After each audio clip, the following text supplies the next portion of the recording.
بسم الله الرحمن الرحيم والعاديات ضبحا فالموريات قدحا فالمغيرات صبحا فأثرن به نقعا فوسطن به جمعا إن الإنسان لربه لكنود وإنه على ذلك لشهيد وإنه لحب الخير لشديد أفلا يعلم إذا بعثر ما في القبور وحصل ما في الصدور إن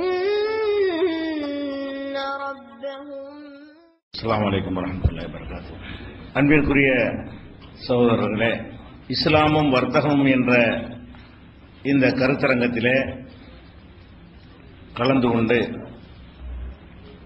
நாமும் வர்த்தகர்களாக தொழில் அதிபர்களாக மாற முடியுமா என்று பரிசோதித்துக் கொள்வதற்காக நீங்கள் எல்லாம் இங்கே ஆர்வத்தோடு குழுமி இருக்கிறீர்கள்.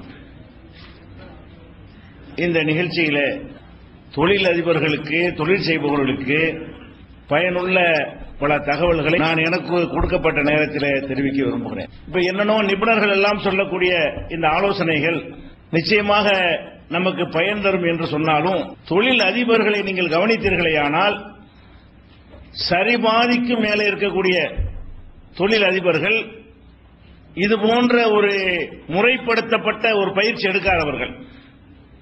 பெரிய தொழிலதிபராக இருப்பார், அவர் எங்கேயுமே படித்திருக்க மாட்டார், அவர் எந்த ஒரு நிர்வாக கலையும் அவருக்கு தெரிந்திருக்காது. எப்படி அவர் தொழிலதிபராக ஆனார் என்று சந்தேகப்படுவோமா? இவருக்கு எப்படி இவ்வளவு பணம் சேருகிறது, இவர் எப்படி இத்தனை நிறுவனங்களை நடத்துகிறார் என்று நம்ம நினைக்கக்கூடிய அளவிற்கு பாதிக்கும் மேற்பட்ட பெரிய பெரிய தொழில் அதிபர்கள் எல்லாம் இருக்கிறார்கள். அதே நேரத்தில் இந்த பயிற்சிகளின் மூலமாக முன்னேறியவர்கள் இருக்கிறார்கள். அப்ப இதில் என்ன முக்கியமாக கவனிக்க வேண்டிய விஷயம் என்னவென்று சொன்னால், ஒரு பயிற்சியும் இல்லாமலுமே சில பேர் முன்னேறுகிறார்கள், பல பேர் முன்னேறுகிறார்கள். இப்ப நீங்க சென்னையில் ஒரு கடை வச்சிருக்கிறாங்கன்னு பாருங்க, எல்லாத்தையும் பாருங்க, அவர்கள் யாரையும் பயிற்சியில் எடுத்திருக்க மாட்டாங்க, பெரும்பாலும் எடுத்திருக்க மாட்டாங்க. இந்த பயிற்சி எடுத்துவிட்டு தொழில் ஆரம்பித்தவர்கள் மிக மிக குறைவாகத்தான் இருப்பார்கள். அப்ப இதிலிருந்து அறிந்து கொள்ள வேண்டிய ஒரு உண்மையைத்தான் நான் உங்களுக்கு சொல்ல விரும்புகிறேன். ஒவ்வொரு மனிதனும் தொழிலதிபராக ஆக விரும்பினாலும் அல்லது உற்பத்தியாளராக அவர் மாற விரும்பினாலும் ஏதாவது ஒரு துறையிலே பிரகாசிக்க விரும்பினாலும் அவர் தன்னை அறிய வேண்டும். முக்கியமான ஒரு விஷயம் என்னவென்று சொன்னால், தனக்கு என்ன தகுதி இருக்கிறது, தனக்கு என்ன திறமை இருக்கிறது, தனக்குரிய ஆற்றல் என்ன இருக்கிறது, குறைந்து கிடக்கிறது என்று அறிந்து கொண்டு எது நமக்கு இருக்கிறதோ அதுல நம்ம இறங்க வேண்டும். முக்கியமாக எல்லாரும் நாளைக்கே போய் ஒரு தொழிற்சாலை ஆரம்பிக்க நினைச்சோம்னா வெற்றி பெற முடியாது. அதற்குரிய கெப்பாசிட்டி நமக்கு இருக்க வேண்டும். எல்லாருமே வியாபாரிகளாக வேண்டும் என்று நினைத்தால் எல்லாரும் ஆயிர முடியாது. ஒவ்வொன்றுக்கும் ஒரு திறமை, ஒவ்வொன்றுக்கும் ஒரு தகுதி எல்லாமே இருக்கிறது. அது யாருக்கு இருக்கிறது அவர்கள் எல்லாம் பிரகாசிப்பார்கள். இப்ப இந்த தொழில் திறமை ஒண்ணும் இல்லாத ஒருத்தர் ஒரு வியாபாரம் பண்ணார்னு வைங்களேன், அவர் தோல்வி அடைஞ்சிருவார். அவர்கிட்ட இயற்கையான திறமை இருக்க வேண்டும். திறமைகளை பொறுத்த வரைக்கும் சில பேருக்கு நிறைய திறமைகள் இருக்கும், சில பேருக்கு ஒரு சில திறமைகள் இருக்கும். நிறைய திறமைகள் உள்ளக்கூடியவர்கள் அதற்கு ஏற்றவாறு அனைத்திலும் என்ன செய்யலாம், ஈடுபடலாம். உதாரணமாக எடுத்துக்கொண்டோமேயானால், ஒரு பொருளை தயாரிக்கிறாங்கன்னு வைங்க, எல்லாரும் தயாரிக்க முடியாது. தயாரிக்கிறதுக்கு என்றே அவருடைய சுபாவம் அமைந்திருக்க வேண்டும். ஒரு தயாரிப்புலேயே சின்ன குழந்தையில் இருந்த, அவர் சிறு வயதில் இருந்த அதை செய்யறது அப்படி செஞ்சு பழகி இப்படி தயாரிக்கணுங்கிற மாதிரி ஒரு பயிற்சி எடுத்திருப்பாரையானால் அது அவருடைய மைண்ட்ல செட்டா இருக்குமேயானால், அது மாதிரியான ஒரு ஆளுக்கு இயற்கையாகவே அந்த தயாரிக்க வேண்டும் என்ற ஒரு ஆர்வமும் அதுல ஒரு ஈடுபாடும் இருக்குமேயானால் அவர் அதை டெவலப் பண்ணி கொண்டு போயிட்டே இருப்பார். தயாரிக்கிற விஷயத்தில் அவர் என்ன செய்வாரு, முன்னேறுவார். ஒருவர் வியாபாரம் செய்யறது ஒரு சுபாவத்தில் இருக்கும். இப்ப நாங்கள் எல்லாம் சிறு குழந்தை சின்ன பிள்ளைகளா இருக்கும் பொழுது 2ஆம் கிளாஸ் 3ஆம் கிளாஸ் படிக்கும் பொழுதெல்லாம் கடல மிட்டாய் பாக்கெட் போய் வாங்கி விற்போம். 25 பைசாவுக்கு வாங்கினா 32 பைசாவுக்கு விற்கும். அது உதாரணத்துக்கு சொல்றேன், 1 பைசாவுக்கு உள்ளது. அப்ப சின்ன பிள்ளைகளே போய் சில பேர் விற்பாங்க. கோடை காலத்தில் சர்பத்து போட்டு விற்போம். சர்பத்தை போட்டு என்ன செய்யறது, வாசல்ல வச்சு வைக்கிறது. அப்ப என்னத்தையாவது பண்ணணும், வியாபாரம் பண்ணணும், செய்யணுங்கிற அப்படி சின்ன வயசுலயே ஒரு மனிதனுக்கு இருந்து அது அவனுக்கு ஈடுபாடாக அவனுக்கு விருப்பம் உள்ளதாக இருக்குமையானால் அது இளைஞரா போகும்போது அப்படி மறைஞ்சு இருந்து போய்விட்டாலும் அவனுக்குள்ள அது இருக்கிறது. அது மாதிரியான ஒருவர் அது மாதிரியான துறையில் இறங்கினார் என்று சொன்னால் அவர் வேகமாக அதில் என்ன செய்வார், முன்னேறுவார். அதே மாதிரி நம்ம ஒரு பொருளை வியாபாரம் பண்றது என்று சொன்னால் முதல்ல உற்பத்தின்னு ஒரு துறை இருக்குது. ஒரு பொருளை தயாரித்தல் என்கிற துறையில் இறங்குறதாக இருந்தால் நமக்கு இயற்கையாகவே சில தயாரிக்கிற திறமைகள் இருக்கணும். நம்மளுடைய கடந்த காலத்தை நம்ம எடை போட்டு பார்த்தால் நமக்கு இது இருக்குதான்னு தெரியும். புதைந்து கிடக்கும். சில நம்ம மறைந்து இருந்தாலும் இந்த மாதிரியான ஒரு திறமை நமக்குள்ள இருக்கிறது, நமக்குள்ள அந்த ஆற்றல் இருக்கிறது, நமக்கு பிரகாசிக்க முடியும் என்கிற அளவுக்கு இருக்கும். உதாரணத்துக்கு சொல்வதாக இருந்தால் நாங்கெல்லாம் சின்ன பிள்ளைகள் என்ன செய்வோம்னா அந்த கடல் பாசின்னு ஒண்ணு சைனா கிராஸ்ங்கிறாங்கல்ல, கடல் பாசி. இந்த கடல் பாசிக்கு அர்த்தம் வழங்காம கடல் பாசினா கடல்ல இருந்து வர்ற பாசி அப்படி நினைத்து கொண்டு எங்க ஊர் கடற்கரையில போய் பச்சை அந்த பாசியா ஒதுங்கும். அதை எடுத்துட்டு இதை காய்ச்சி தான் அதை காய வச்சு கடல் பாசி ஆக்கி இருக்கிறாங்க என்று அதெல்லாம் செஞ்சிருக்கிறேன். உதாரணத்துக்கு சொல்றேன். இது மாதிரி எல்லாம் போட்டு என்ன செய்வோம், காய்ச்சி கிறுக்கு வேலை பார்க்கறேன்னு வீட்டுல திட்டுவாங்க. இந்த கடல் பாசி நம்ம கண்டுபிடிச்சிட்டோம்னு சொன்னா நிறைய பெரிய பணக்காரன் ஆயிடலாம், நிறைய சம்பாதிக்கலாம், இதுதான் கடல் பாசி. அந்த கடல் பாசிங்கிற வார்த்தையை வச்சுக்கிட்டு அப்படியெல்லாம் ஒரு போறோம்னா எதுக்கு இதை சொல்றேன்னு கேட்டா உங்க வாழ்க்கையில இது மாதிரி செஞ்சுக்கலாம் யோசிச்சு பார்க்கணும். அதுக்காக தான் உங்க வாழ்க்கையில இது மாதிரியாக சர்பத்து போட்டு வைக்கிறது, சர்பத்தை நீங்களே தயாரிக்கிறது. மதரசால ஓதி கொண்டிருக்கும் பொழுது கோடை காலம் வந்துருச்சுன்னு சொன்னா ஆசிரியர்கள் சர்பத்து வாங்குவாங்கல்ல, வாங்க மாட்டாங்க. நான் சீனியை வாங்கி தர சொல்லி நான் காய்ச்சி கொடுப்பேன். அது கடையில வாங்குற சர்பத்தோட நன்றாக இருக்கும். அப்ப அந்த மாதிரியாக நம்ம சர்பத்தை நம்மளே தயாரிப்பது இப்படி எல்லாம் நம்ம செஞ்சிருக்கிறோம்னு பாருங்க. நீங்கள் சிறுவர்களாக இருக்கும்போது இளைஞர்களாக இருக்கும் பொழுது இப்படியான திறமையெல்லாம் நம்மகிட்ட இருக்குதா? நம்ம ஏதாவது உற்பத்தி பண்றது, எது செய்யறது, அது செய்யறது, 2 பொருள் கலந்து 3வது பொருள் ஆக்குறது, இப்படியான ஒரு திறமை நமக்குள்ள இருக்குமையானால் இவங்க சொன்ன ஆலோசனை எல்லாம் கூடுதல் உங்களுக்கு வரும். இதை பத்தி எந்த ஒண்ணும் இல்லாம எத்தனை பயிற்சி எடுத்தாலும் அவனுக்கு இயற்கையாவே இந்த சுட்டு போட்டு வராது, தயாரிக்கிற அந்த திறமை வராது. அவன் போய் அதுல போய் இறங்க முடியாது. அப்ப இதான் தன்னை அறிதல் என்பது. தன்னை அறிந்து கொள்ள வேண்டும். எதை செய்வதாக இருந்தாலும் நீங்க படிக்க தான் வைக்கிறீங்க பையனை, அவனுக்கு பிடிக்கவே இல்லை, அதுல கொண்டு விட்டு என்ன ஆகும்? எனக்கு டாக்டர்னா வேணாமா, நீங்க என்ன செய்றீங்க, அதான் நல்லதுன்னு பெற்றோர்கள் திணிக்கிறீங்க. 50 லட்சம் 60 லட்சம் 80 லட்சம் கொடுத்து நீங்க அவனை சேர்க்கறீங்க. உருப்படுமா? அவன் படிச்சுட்டா வருவான்? பேருக்காக டாக்டர் ஆவான தவிர எல்லாத்தையும் கொள்ளுவான், ஒழுங்கான டாக்டர் வரமாட்டான். அப்ப அந்த மாதிரி அவனுக்கு ஈடுபாடு ஆர்வம் எதுல இருக்கிறதோ அதுல விடணும் என்றுதான் மாணவர்களுக்கு பயிற்சி அளிக்கக்கூடியவர்கள் சொல்லுகிறார்கள். அந்த மாதிரி என்ன செய்யணும்னா நம்ம ஒன்று இறங்குறோம்னு சொன்னா இது நமக்கு அடுத்தவன் நம்மளை இட போடுவது, நம்ம இட போடணும். நமக்கு இது இருக்குதா, நமக்கு இந்த மாதிரியான தகுதி வருமா அப்படின்னு நினைத்துக் கொண்டு என்ன செய்யணும், இட போட்டு பார்க்க வேண்டும். அதே மாதிரி உதாரணம் எடுத்துக்கொள்ளுங்க, மக்களோட நம்ம தொடர்பு பண்ணக்கூடிய மார்க்கெட்டிங் பண்றீங்க, ஒரு பொருளை தயாரிச்சிட்டீங்க, தயாரிச்சது முடிஞ்சு போச்சா, கொண்டு விற்கணும். விற்கிறதுன்னு சொன்னா அதுக்கு வேண்டிய பொறுமை, அசாத்திய பொறுமை இருந்தா தான் உங்களுக்கு அந்த துறையில பிரகாசிக்க முடியும். மக்களை தொடர்பு கொள்றவன் கோபக்காரனா இருந்தான்னு வைங்க, அவன் அந்த துறையில பிரகாசிக்க மார்க்கெட்டிங்ல தோத்து போயிடுவான். இப்ப கடைகள்ல நீங்க பாத்தீங்கன்னா பெரிய பெரிய கம்பெனிகள் சரக்கு கொண்டாந்து வைப்பான், அதை ஒன்னும் சொல்லாம வாங்கிக்கிறான் கடையில. பெரிய பெரிய இந்துஸ்தான் லீவர் இந்த மாதிரி பெரிய பெரிய நிறுவனங்கள் கொண்டு சரக்குகளை சப்ளை பண்ணான்னு சொன்னா, ஏன்னா அந்த பொருள் நம்ம வேணான்னு சொல்லிட்டு நம்ம வியாபாரம் பண்ண இயலாது. அவன் மக்கள் கேட்பாங்க, மக்கள் எதை கேட்பார்களோ அந்த நிலையை ஒரு நிறுவனம் அடைந்து விட்டது என்று சொன்னால் அவன் கோபக்காரனை கூட அதுக்கு அனுப்பி விடலாம். 10 லட்சம் கேட்டா 1 லட்சம் தர்றேம்மா, 20 பெட்டி கேட்டா 2 பெட்டி வாங்கிக்கமா, வியாபாரம் பண்ற அவன் கடாக்கி பண்ணுவான். அப்படியான ஒரு நிலை இருந்தால் அவன் கோபக்காரன் கிற்கனா இருந்தாலும் வித்துடலாம், அந்த பொருள் வித்து போயிடும். ஆனால் நீங்க ஒரு பொருளை இப்பதான் கொண்டு வர்றீங்க, அதுக்கு எந்த விதமான விளம்பரமும் இல்லை, அதை மக்கள் கேட்க மாட்டான். வியாபாரியுடைய திறமையில தான் அதை மக்கள்கிட்ட கொண்டு போக முடியும். அது மாதிரி ஒன்றை அப்படிதான் நீங்க தயாரிக்க முடியும். நீங்க இந்துஸ்தான்ல வாங்க முடியுமா? முடியாது. அப்ப நீங்களா நாங்களும் ஒன்றை தயாரித்தோமையானால் அது அப்பதான் மக்கள்கிட்ட கொண்டு போகக்கூடிய நிலையில் இருக்கும். அந்த பொருள் மக்களுக்கு தெரியாது. ஒரு பிராண்ட் சோப்பை தயார் பண்றீங்க, இது ஒரு கடைக்காரன் எடுத்துட்டு போறிய, எவ்வளவு சொந்தக்காரனா இருந்தாலும் வேண்டியாலும் வாங்க வேணாம, இது எவையாக எடுத்துட்டு போயா? இல்ல சார் 2 வச்சு பாருங்க சார், எடுத்து போய் அலை பார்த்து. அப்ப சரியான கோபம் வரும், மரியாதை கொடுக்க மாட்டான். ஒரு வியாபாரி என்ன செய்வான், நம்மள ரொம்ப கேவலமாக நடத்தான். ஏன்னு கேட்டா இந்த பொருள் அவனுக்கு கஷ்டம். அவனுக்கு பிராண்டடான ஒரு பொருளை கொண்டு வச்சா அவனுக்கு எந்த கஷ்டமும் இல்லை. மக்களா பார்த்து எடுத்துட்டு போயிருவாங்க. அந்த பொருள் விற்கும்னு தெரியும், அந்த பொருளை மக்கள் எடுத்துட்டு போயிருவாங்க. அறிக்கை வைக்கிற வேலை மட்டும்தான் அவனுக்கு உள்ளது. அப்ப அந்த மாதிரியான நிலையை நம்ம ஆரம்பிக்க முடியாது. ஏன்னா நம்ம அவர்களுக்கு ஆலோசனை பண்ணுவதற்கு நம்ம கூடியிருக்கவில்லை. நீங்கள் ஒரு தயாரிப்புல இறங்குறதா இருந்தால் நீங்க ஒரு புது பொருளை தான் தயாரிக்க போறீர்கள், புது தயாரிப்பை தான் தயாரிக்க போறீர்கள். இதை தயாரிச்சு கொண்டே கொடுக்கின்ற சாதாரண அது மாதிரி கஷ்டமான வேலை எதுவுமே கிடையாது. வியாபாரிகள் விரட்டி அடிப்பான். ஒரு கடலை மிட்டாய் தயாரிச்சுட்டு போனா கூட வியாபாரி வாங்க மாட்டான். அவனை ரொம்ப இழிவாகவும் ரொம்ப கேவலமாகவும் நடத்தி திருப்பி திருப்பி வச்சுட்டு போங்க சார், அடுத்த வாரம் வந்து காசை வாங்கிக்கிறேன், வித்து முடிச்சவன காசு தான், அது சும்மா இருந்துட்டு போகுது என்றெல்லாம் சொன்னா கூட முக்கால்வாசி அவர் வாங்க மாட்டான். அதுக்கப்புறம் அந்த பேர் எப்படி மக்கள்கிட்ட போய் போய் வந்த பிறகு அப்புறம் இவர் ராஜாவாயிருவார். அது ஒரு விஷயம்.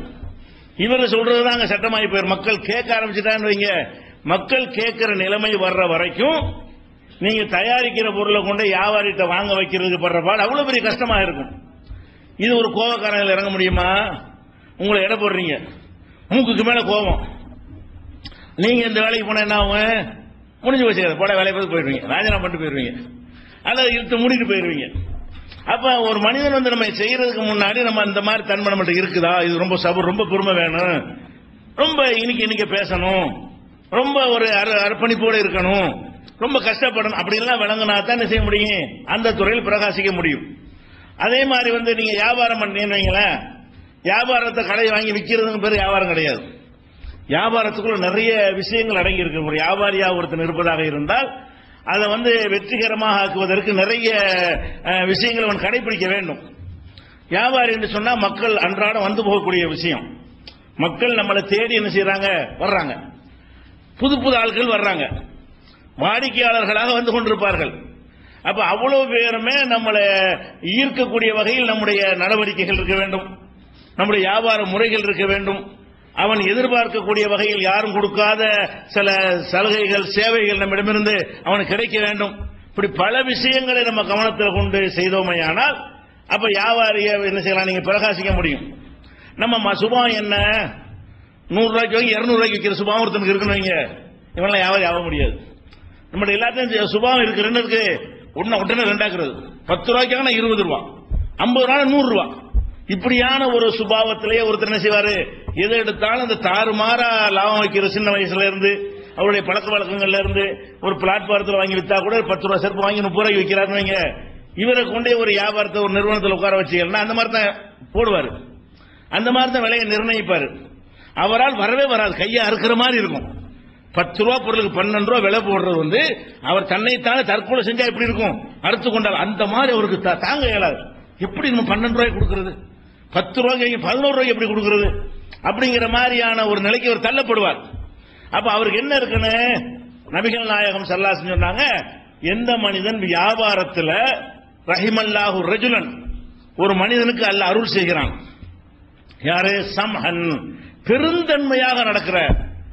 எப்ப பெருந்தன்மையாக நடக்கிறவன், இதா பா வஸ்தரா, விற்கும் பொழுதும் வாங்கும் பொழுதும், விற்கும் பொழுதும், இதுதான் வியாபாரத்துடைய பேசிக்.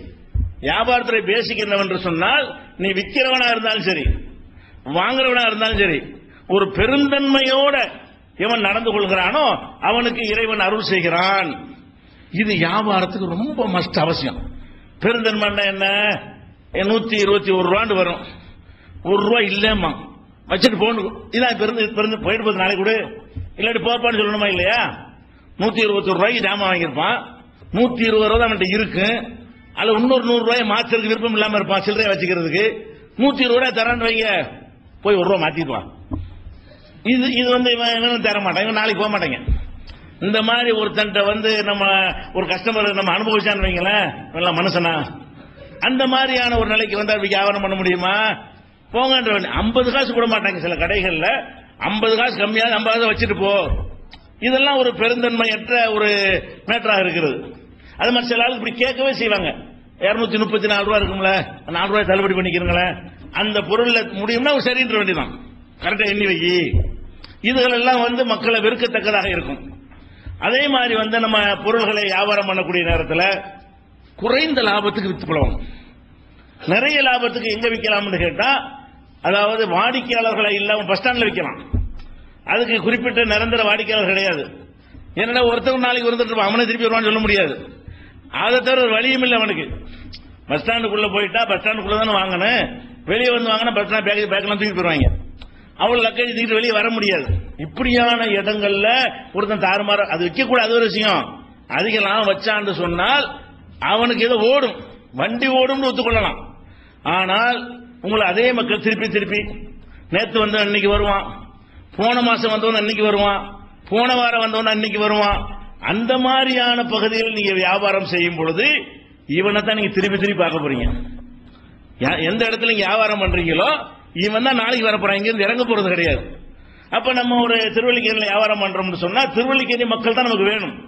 எங்கேயாவது வெளியூர்ல இருந்து வர்றவன் போறவன் அரிதாக வருவான், ஒரு விருந்தாளியா வருவான். அவன் நாளைக்கு வருவான்னு சொல்ல முடியாது, எப்பவும் வருவான்னு சொல்ல முடியாது. அப்ப நம்ம வாடிக்கையாளர்களா இருக்கிறவன் ஒவ்வொன்றையும் கவனிக்கணும்.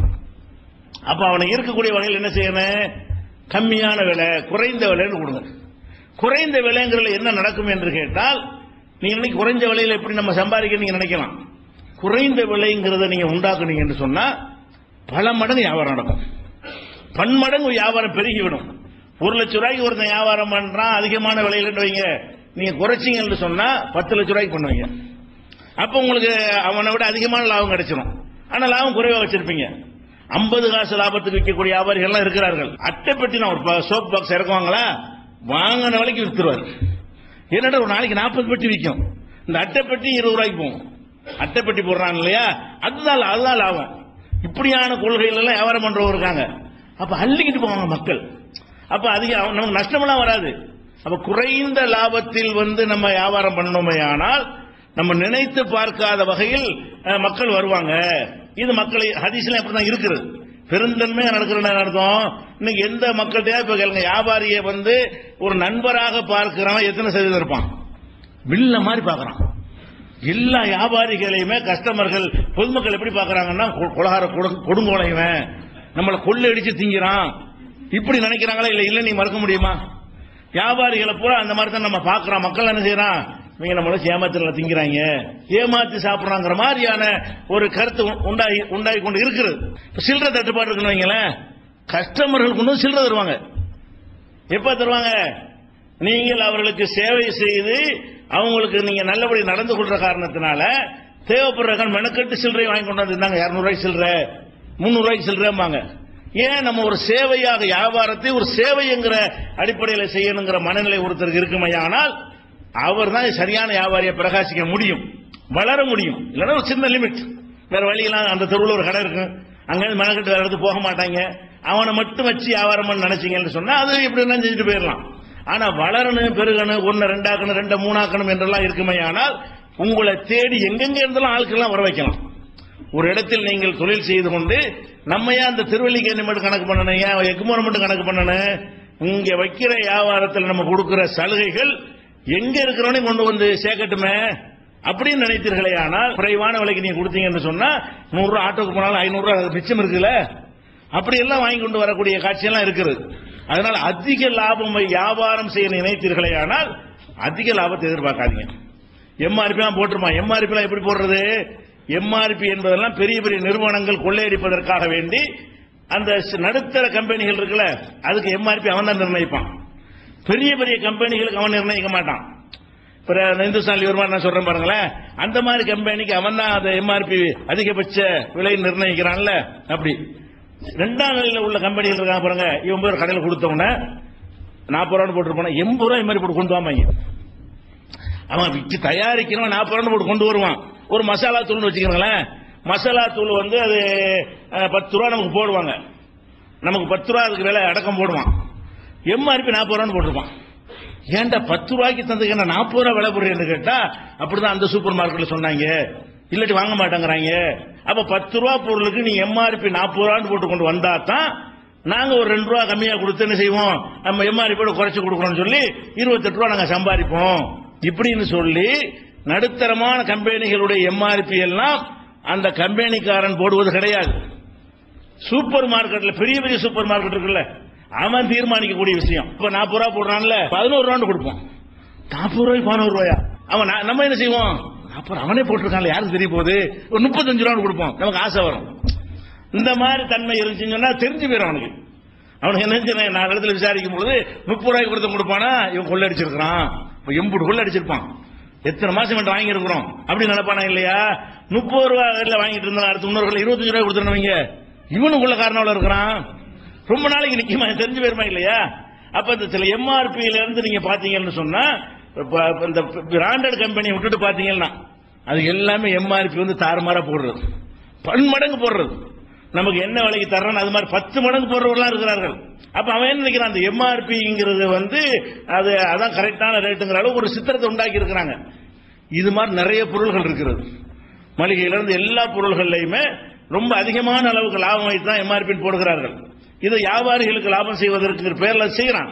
ஆனா இது ஒரு சுரண்டல். இது மக்களுக்கு சேவை செய்யற வியாபாரம் சேவையோட கலந்திருக்கணும். வியாபாரம் சாப்பாடு பெரிய மில்லியனர் ஆகணும் அப்படி சிந்திக்க கூடாது. ஏதோ கஷ்டமெல்லாம் அடுத்தவங்க அடிமை இல்லாம சாப்பிடுறோமா, அப்படி இருந்தா அல்லாஹ் என்ன செய்யணும், பரக்கத் செய்யும். அது ஒரு விஷயம், அல்லாஹ்வுடைய அருள் தனியாக கிடைக்கும். இது ஒரு முக்கியமான விஷயம். அதே மாதிரி இந்த வியாபாரிகள்கிட்ட மக்கள் எதை எதெல்லாம் வெறுக்கிறாங்க நீங்க சர்வே எடுத்தீங்கன்னு சொன்னா, இந்த கரார் தன் விலையில் கரார் இருக்கணும். 2 வேளை வைக்கணும் நம்ப மாட்டாங்க. இது வந்து 30 ரூபாய் சொல்லுவீங்களா, 20 ரூபாய்க்கு தாங்களேன்னு கேட்டு 25 ரூபாய்க்கு வாங்கிட்டு போனான்னு போகும்போது 20 கூட கேட்டு தந்திரப்பாம்பல இருக்கு, 15 கூட கேட்டிருக்கலாம், அப்படிதான் நினைச்சிட்டு போவான்.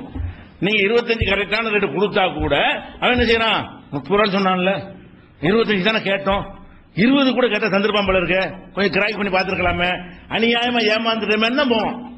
அதனால எந்த ஒரு வியாபாரம் பண்ணாலும் கரார் பிக்சட் பிரைஸ்ங்கிறது இருக்குல்ல, அவனை தான் நம்புவாங்க. குழந்தை எடுப்பான் அப்ப ஒரே விளப்பா, பெரிய ஆள் எடுப்பான் ஒரே விளப்பா, அவங்க யாரும் ஆளை பார்த்து செய்ய மாட்டாங்க. அது போக என்ன ஆகும்னா, பாரபட்சம் தெரிஞ்சா நம்மள ஒரு வெறுத்துருவான். இவர் ஒரு பொருளை 25 ரூபாய்க்கு வாங்கிட்டு போயிருக்காரு, இவர் 10 ரூபாய் வாங்கிட்டு போயிருக்காரு, 2 பேரும் நாளைக்கு பேசிக்கிறாங்களா இல்லையா? அதே கடையில் 10 ரூபாய்க்கு நான் வாங்கினேன் அவர், இவர் என்ன செய்வார், என்கிட்ட 25 வாங்கிட்டாங்களே, அப்ப இவன் ஆள் பாசி செய்யறானா கடைக்கு போகக்கூடாது, வருமா இல்லையா? அப்ப இந்த பொருள்களை விற்கும் பொழுது இந்த கஸ்டமர்கள் அவர்களுக்குள்ள என்றைக்காவது சந்தித்துக் கொள்வார்கள், பேசிக் கொள்வார்கள். உங்களுடைய பாரபட்சம் உடனடியாக தெரியாது, பின்னாடி தெரிய வரும். அவர்கள் சந்திக்கக்கூடிய தெரிய வந்துச்சுன்னு சொன்னா, நீங்கள் ஆள் பார்த்து விற்கிறீங்க என்று சொன்னா என்ன செய்வான், நீ கொள்ளக்காரங்கிறதும் நினைச்சிருவான். இவன் நம்மள்ட்ட 15 ரூபா கூட எடுத்துட்டான், அது ஒண்ணு அநியாயக்காரன், இவன் நம்பி ஒரு குழந்தை எப்படி அனுப்புறது, விவரம் தெரியாத பிள்ளைகள் எப்படி இந்த கடைக்கு அனுப்புறது என்று நினைத்து விடுவார்கள். அதனால எந்த காரணத்தை கொண்டும் அதுக்கு பேரம் பேசுறதுங்கிற ஒரு டைம் வேஸ்ட் ஆகும். அது வர ஒரு பொருளை எடுத்தா 10 ரூபா போயிட்டு இருக்க வேண்டியதுதான். பேரம் பேசிக்கிட்டு இருக்கிறதுக்கு 10 ரூபா பொருளை விற்கிறதுக்கு 40 ரூபா பொருளை வித்துடலாம், 4 பொருளை வித்து போடலாம். இந்த கராறு இல்லாம நீங்கள் ரேட்டை போட்டு அதிகமான ரேட்டை போட்டு பேசி குறைக்கிறது, ஏமாந்தவன்ட்ட கூட வாங்கிக்கிறது. அதான் அர்த்தம். இருக்கு என்னுடைய தன்மை என்னவென்றால், ஏமாளிகள்ட்ட அதிகமா வாங்கிக்கிறது, சுதாரிப்பா இருக்கிறவன்ட்ட கம்மியா வாங்கிக்கிறது. இது அநியாயம் தானே இது? அந்த மாதிரி வராமல் வியாபாரம் செய்வதாக இருந்தால் நீங்கள் ஒரே விலை தான். யாரா இருந்தாலும் ஹோல்சேல் ரீட்டைல் வித்தியாசம் இருக்கலாம். 100 வாங்கினா இன்ன விலை, 10 வாங்கினா இன்ன விலை, அது ஓகே. அது ஹோல்சேல் வியாபாரி யாரும் வித்தியாசம் அநியாயம் நினைக்க மாட்டாங்க. நீனும் 100 வாங்க, உனக்காக குறைக்கலப்ப, ஜாமான் அளவுக்காக குறைச்சிருக்கிறோம், நீனும் 100 பொருளை வாங்க, உனக்கு அந்த விலை தான். இந்த வித்தியாசம் இருக்குன்னு அப்பதான் வியாபாரம் நடக்கும். ஹோல்சேல் ரீட்டைல் அப்ப வியாபாரம் செத்து போயிடும், யாரும் வியாபாரம் பண்ண முடியாது. அந்த மொத்த விலை சில்லறை விலைங்கிற வித்தியாசத்தை தவிர வேற எந்த வித்தியாசம் விலைகள்ல கஸ்டமர்களுக்கு மத்தியில் இருந்துச்சுன்னு சொன்னா அவங்க வந்து வெறுத்துருவாங்க. குறிப்பிட்ட வாடிக்கையாளர்களை வைத்து நடத்தக்கூடிய தொழில் வந்து மூடப்பட்டுவிடும். Floating area, bus stand, railway station, அது இருக்கா, அது வந்து அவனுக்கு தெரியாது. ஒரு நாள் வாங்கிட்டு அவரை போயிடுவான், கொள்ளக்காரன் திட்டு போயிடுவான், அறிமுகம் இல்லாத திட்டம் நமக்கு அந்த திட்டு போறான்னு விட்டுற வேண்டியதான். அதுவும் செய்யக்கூடாது.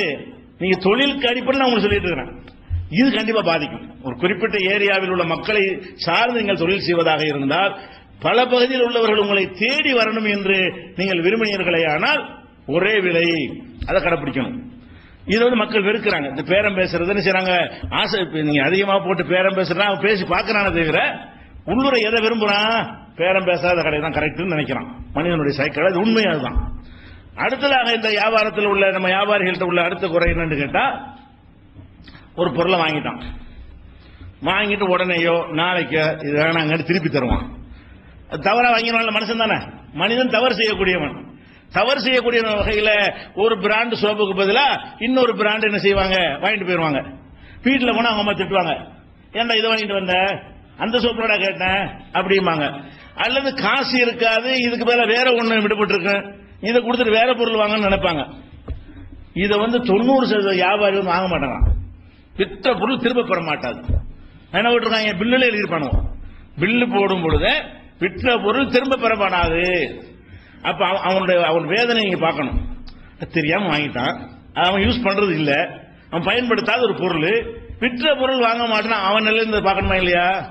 அது அநியாயத்துக்கு வாங்க மாட்டேங்கிறான். 50 ரூபா வீணா போச்சு, 200 ரூபா வீணா போச்சு. சில பொருள் இந்த மாதிரி பொருளா இருந்தா பரவாயில்ல, சில பொருள் 300-400 ரூபா பொருள் கூட வாங்கிட்டு வேணாம்னு சொல்லுவான். அந்த மாதிரி ஒரு பேக்கை கூட ஸ்கூல் பேக் வாங்கிட்டு போயிருப்பான். இவன் வாங்கிட்டு போகும்போது அவன் அண்ணன் வாங்கிட்டு வந்துருப்பான் வீட்டுல, எதுக்கு 2 இது கொண்டு கொடுத்துட்டு போம்பாங்க. அதெல்லாம் வாங்க முடியாது.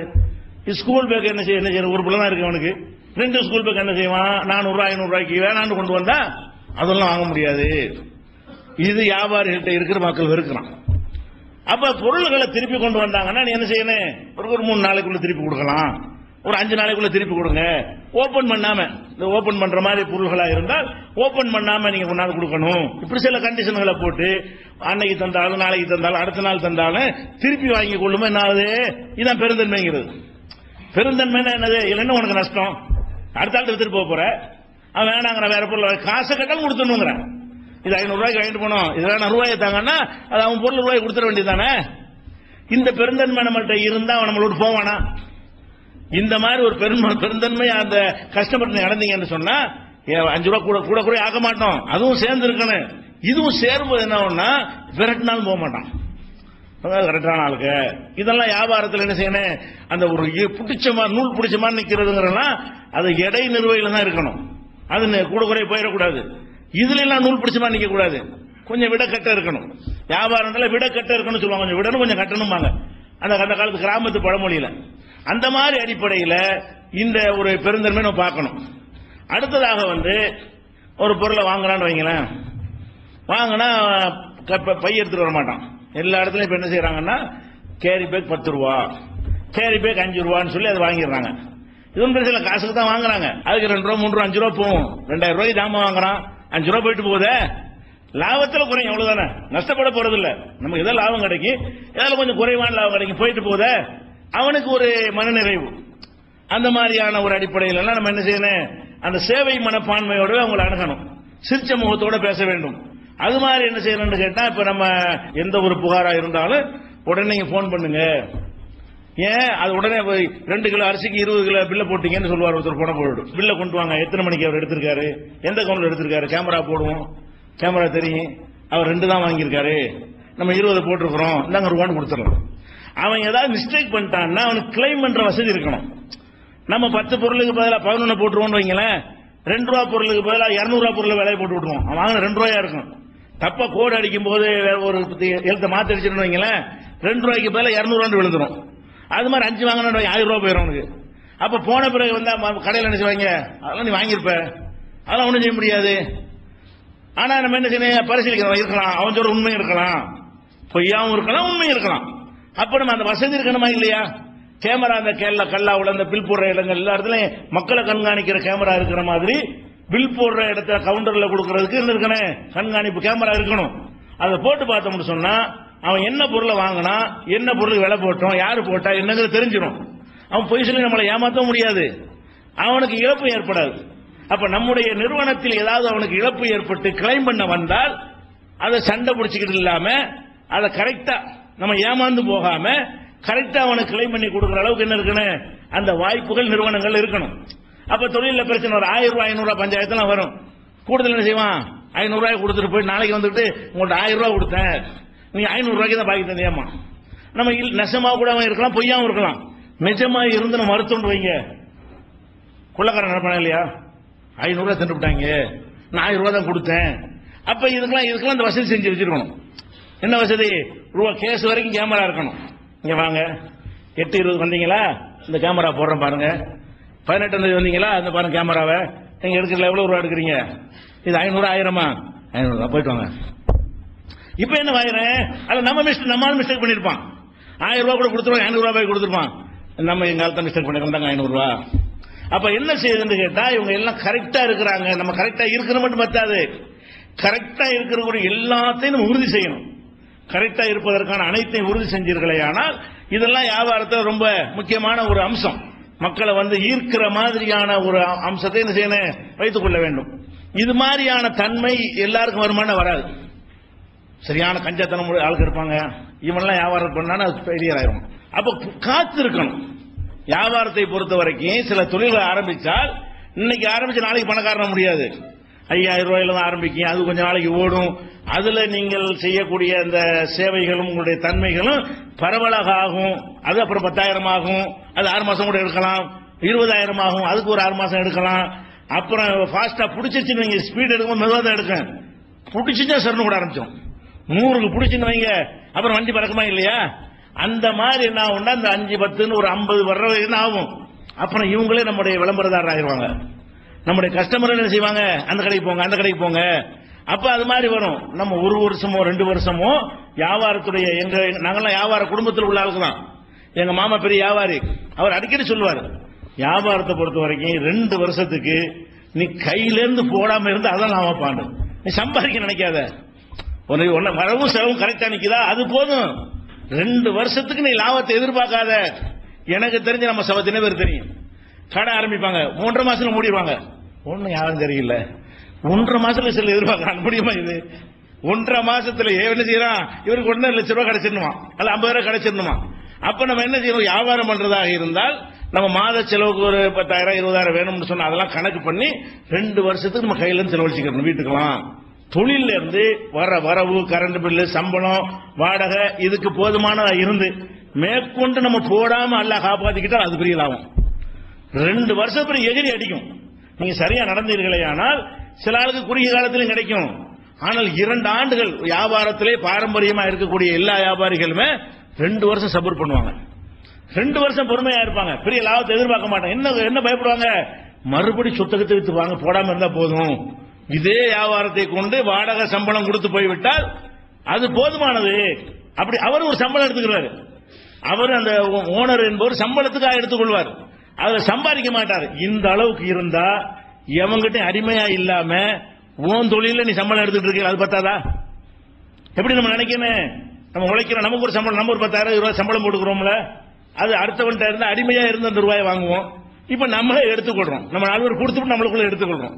இந்த ஒரு சுதந்திர உணர்வு இருக்குங்கிற வகையில நீங்கள் காத்திருக்கணும். தொழில் செய்யறவனுக்கு முக்கியமான விஷயம் என்னது, இன்னைக்கு விதைச்சு நாளைக்கு அறுவடை.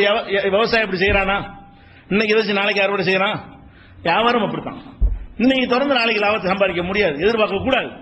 நீங்கள் காத்திருக்க வேண்டும். கையை பிடித்தல் என்பதுதான் அளவுகளை வச்சிருப்பாங்க. 2 ஆண்டுகளுக்கு கையை பிடிக்காம இருக்கிறதா, நம்ம உழைப்புக்கு சம்பளம் கிடைக்கிறதா போதும். அதுக்கு பிறகு வரும், ஆனா கண்டிப்பா வரும். இந்த 2 வருஷம் தாக்கு பிடிச்சிட்டீங்கன்னா அதுல கிடைக்கக்கூடிய விளம்பரமும் நற்பேரும், இந்த மாதிரி நற்பேர்கள்லாம் நீங்க உண்டாக்கணும். இது மாதிரியான நற்பேர்கள்லாம் என்ன செய்யுங்க, மக்கள்கிட்ட ஒரு நாளா சேர்த்துரும். இப்ப நீங்க ரூபா நோட்டு கொண்டு வருவான், கிழிஞ்சி கொண்டு ஒட்டி கொண்டாந்து தருவான். அவன் நம்ம என்ன செய்வான், 100 ரூபாய் ஒட்டி கொண்டாந்து தருவான், அப்படி மடிச்சு. அவன் நினைக்கிறான் 100 கிழிஞ்ச நோட்டை ஏமாத்தணும் நினைப்பான். நம்ம நினைச்சு பார்த்துட்டு ஏங்க லேசா ஒட்ட வேண்டியானுங்க, அது வாங்கி போட்டுக்கிறோம். நான் ஏமாந்தெல்லாம் வாங்கல, ஏன்னா ரூபா கிழிஞ்சானு அது மதிப்பு குறைவு கிடையாதுங்க. அழுக்கு நோட்டுக்கு ஒரு மதிப்பு, நல்ல நோட்டுக்கு ஒரு மதிப்பா. கிழிஞ்சா பெங்களூர் கொடுத்துட்டு போறோம், இது வாங்க மாட்டேன் கடையில, கிழிஞ்ச நோட்டு வாங்க மாட்டோம், இது அழுக்கு நோட்டு. என்ன கஷ்டம், உடனே ரொட்டேஷன் பண்ண இயலாதே தவிர நாளைக்கு போய் பேங்க்ல போட்டு போறோம், பேங்க்ல எடுத்து புது நோட்டு தந்துட போறான். இந்த ஒரு சிரமத்துக்காக என்ன செய்யறான்னா, அந்த கஷ்டம், அவன் ஒரு 10 ரூபா வச்சிருக்கான் கிழிஞ்ச நோட்டு, ஒரு 100 ரூபா வச்சிருக்கான், அதை பார்த்து மிஸ் ஆன மட்டும் தான் எடுக்க மாட்டாங்க. முக்காவாசி கிழிஞ்சு காவாசி கிழிஞ்சு முக்காவாசி பீஸ் எடுக்க மாட்டான். பீஸ் எதுவும் காணா போகாமல் என்ன மாதிரியான கண்டிஷன்ல ரூபாய் இருந்தாலும் அது செல்லாது என்று சொல்ற அதிகாரம் குற்றம் நாட்டு சட்டப்படி. கிழிஞ்ச நோட்டு பழைய நோட்டுன்னு சொல்றது குற்றமே இருக்குது. ஆனா வியாபாரிகள் அதெல்லாம் வேணாம், மக்கள் வெறுத்து போயிடுவான். அவன் இது வாங்கினா உனக்கு என்ன நஷ்டம், நமக்கு நம்ம கையில இருந்து கொடுக்க போறோம், அது 100 ரூபா தானே, எப்படி இருந்தாலும் கிழிஞ்சாலும் 100 ரூபா தானே, அது வாங்கி கொண்டா என்ன, நம்ம கொடுத்தா வாங்க மாட்டாங்க விஷயம், நம்ம வாங்கி கொள்ள வேண்டும். வாங்கி என்ன செய்யணும், தனியாக எடுத்து வச்சு அடுத்த நாள் பேங்க்ல போட்டுடலாம். இப்போ கிழிஞ்ச நோட்டு இதெல்லாம் எதுக்குன்னா மக்களுடைய மனங்கள்ல இடம் பெறுவது. இன்னும் சொல்ல போனா ஒரு பொருளை வாங்குவான், ஒரு மூட்டை அரிசி வாங்குவான், ஆனா வண்டியில தூக்கி வச்சிருங்க, சில கல்ல வேலையை பார்த்து போடா கூலிக்கல ஆள் போட அங்கே நிற்பாம்பா தூக்கிட்டு வாங்க கூலிக்கு ஆளை கூட்டு வாங்க. அம்மா என்ன செய்யணும், நம்ம ஸ்டாப் வச்சிருக்கோமா இல்லையா, தம்பி அது வண்டியை கொண்டு மூட்டை கொண்டு வண்டியில் போயிடா, அப்படியே கொண்டு போயிடும். ஆஹா என்ன சர்வீஸ் பண்றாங்க. அப்ப மனங்களை வென்றெடுக்கணும். வியாபாரம் செய்வதாக இருந்தா என்ன செய்யணும், மனங்களை வென்றெடுக்கக்கூடிய வகையில் நீங்கள் வியாபாரம் பண்ணினீர்களே ஆனால் வெற்றி பெறலாம். அடுத்ததாக முக்கியமான விஷயம் என்னன்னு கேட்டா, எக்காரணத்தினாலே நீங்க வட்டிக்கு வாங்கி தொழில் பண்ணீங்கன்னா, இப்ப நான் சொன்ன அந்த இதை உங்களுக்கு செய்யவே முடியாது, குறைஞ்ச விலையில கொடுக்கவும் முடியாது. ஏன், அந்த வட்டியும் அதெல்லாம் நீங்க சம்பாதிக்கணும். 2% போதும்னு ஒரு வியாபாரம் பண்றோம்னு வைங்களேன், 2% போதும் வியாபாரம் பண்ணும்போது வட்டிக்கு நீங்க வாங்கினீங்கன்னா அவனுக்கு கொடுக்குற 10% சம்பாதிக்கணும்ல. அப்ப 12% வச்சா தானே உங்களுக்கு அதை கட்டுப்படி ஆகும். அப்ப நீங்க விலையை அதிகமாக நீங்க வைக்கக்கூடிய நேரத்தில் பேரும் கெட்டு போயிடும், வியாபாரம் குறைஞ்சிடும், வட்டியும் கொடுக்க முடியாது. வட்டிக்கு வட்டி, அது குட்டி போட்டு அதுக்கு வட்டி, கடையில் இழுத்து மட்டும் போயிட வேண்டும்.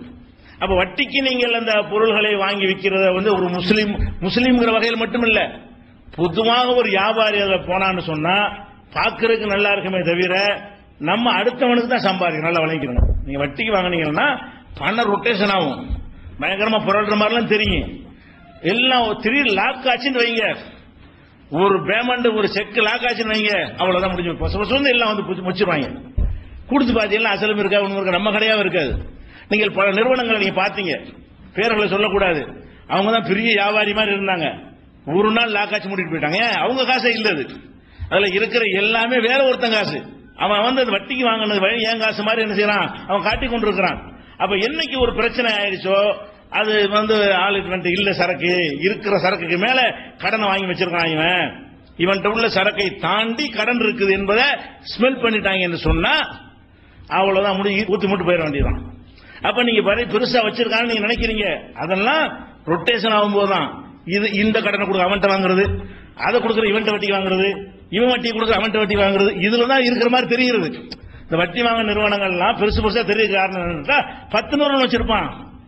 10 நிறுவனத்துல ஏதாவது வெளியே தெரிஞ்சிருச்சுன்னு சொன்னா அந்த சங்கிலி மல்டி லெவல் மாதிரி தான். இது மல்டி லெவல் ஏமாத்துறாங்கல்ல, ஏமாத்துற வியாபாரம் பண்றவனுக்கு இப்படிதான் நடக்குங்க. நீங்க 1 லட்ச ரூபா கொடுத்தீங்கன்னு சொன்னா உங்களுக்கு மாசம் 50,000 ரூபாய் பொருள் தருவோம்பா. கொடுக்க முடியுமா, இது சாத்தியமா? சாத்தியம் இல்ல. மாசம் 50,000 பொருள் தரமா, உங்க 1 லட்சம் அப்படியே இருக்கும், நீங்க மாசம் 50,000 என் கடையில பொருள் எடுத்துக்கலாமா? ஆர்வமா போவாங்களா? ஒண்ணும் தெரியாது, லட்சமா கொட்டும் போது கொடுத்துட்டே இருப்பாங்க. அவ்வளவு வந்துகிட்டு இருக்கல, ஏமாந்து நிறைய சேர்றாங்கல்ல. ஒரு கட்டத்தில் ஒரு லிமிட் இருக்கு எல்லாத்துக்கும், அப்ப உடைச்சுன்னு வைங்க ஒண்ணும் முடியாது, கொடுக்க முடியாது.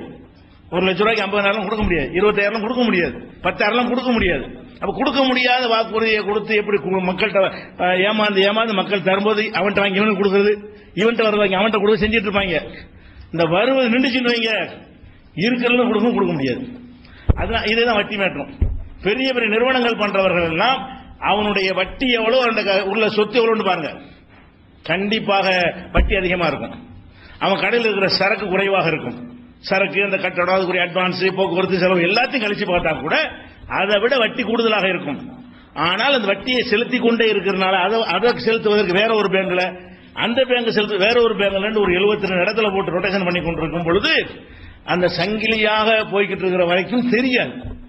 அதுதான் அந்த வட்டி பெருசா உங்களுக்கு தெரியுதே தவிர, பெரிய நிறுவனங்கள் 1 2 ஆக்கிட்டார், 2 3 ஆக்கிட்டார், 4 ஆக்கிட்டாரு என்றெல்லாம் சொல்லுவாங்க. அதெல்லாம் கிடையவே கிடையாது, அவனுடையது கிடையாது. அர்ஜென்டினா மேட்ரு தான். அர்ஜென்டினாவில் என்ன ஆச்சு, இந்த மாதிரி வட்டிக்கு மேல நாடே ஆச்சுங்கிறேன், வட்டிக்கு மேல வட்டி, வட்டிக்கு மேல வட்டி, வட்டிக்கு மேல வட்டின்னு வாங்கி கடைசியில் ஊழியர்களுக்கு சம்பளம் கொடுக்கலங்கிற அளவுல ஒரு நிலை வந்துச்சு. அப்ப என்ன ஆச்சு, அர்ஜென்டினா அதிபர் விமானத்தில் தப்பிச்சு ஓடி போயிட்டாரு. அதிபர் நாட்டை விட்டு ஓடுவானா, மக்கள் கொண்டு விடுவாங்கன்னு சொல்லி நினைச்சாரு, ஓடி போயிட்டாரு. ஏன், அவ்வளவு தாறுமாறா வட்டி.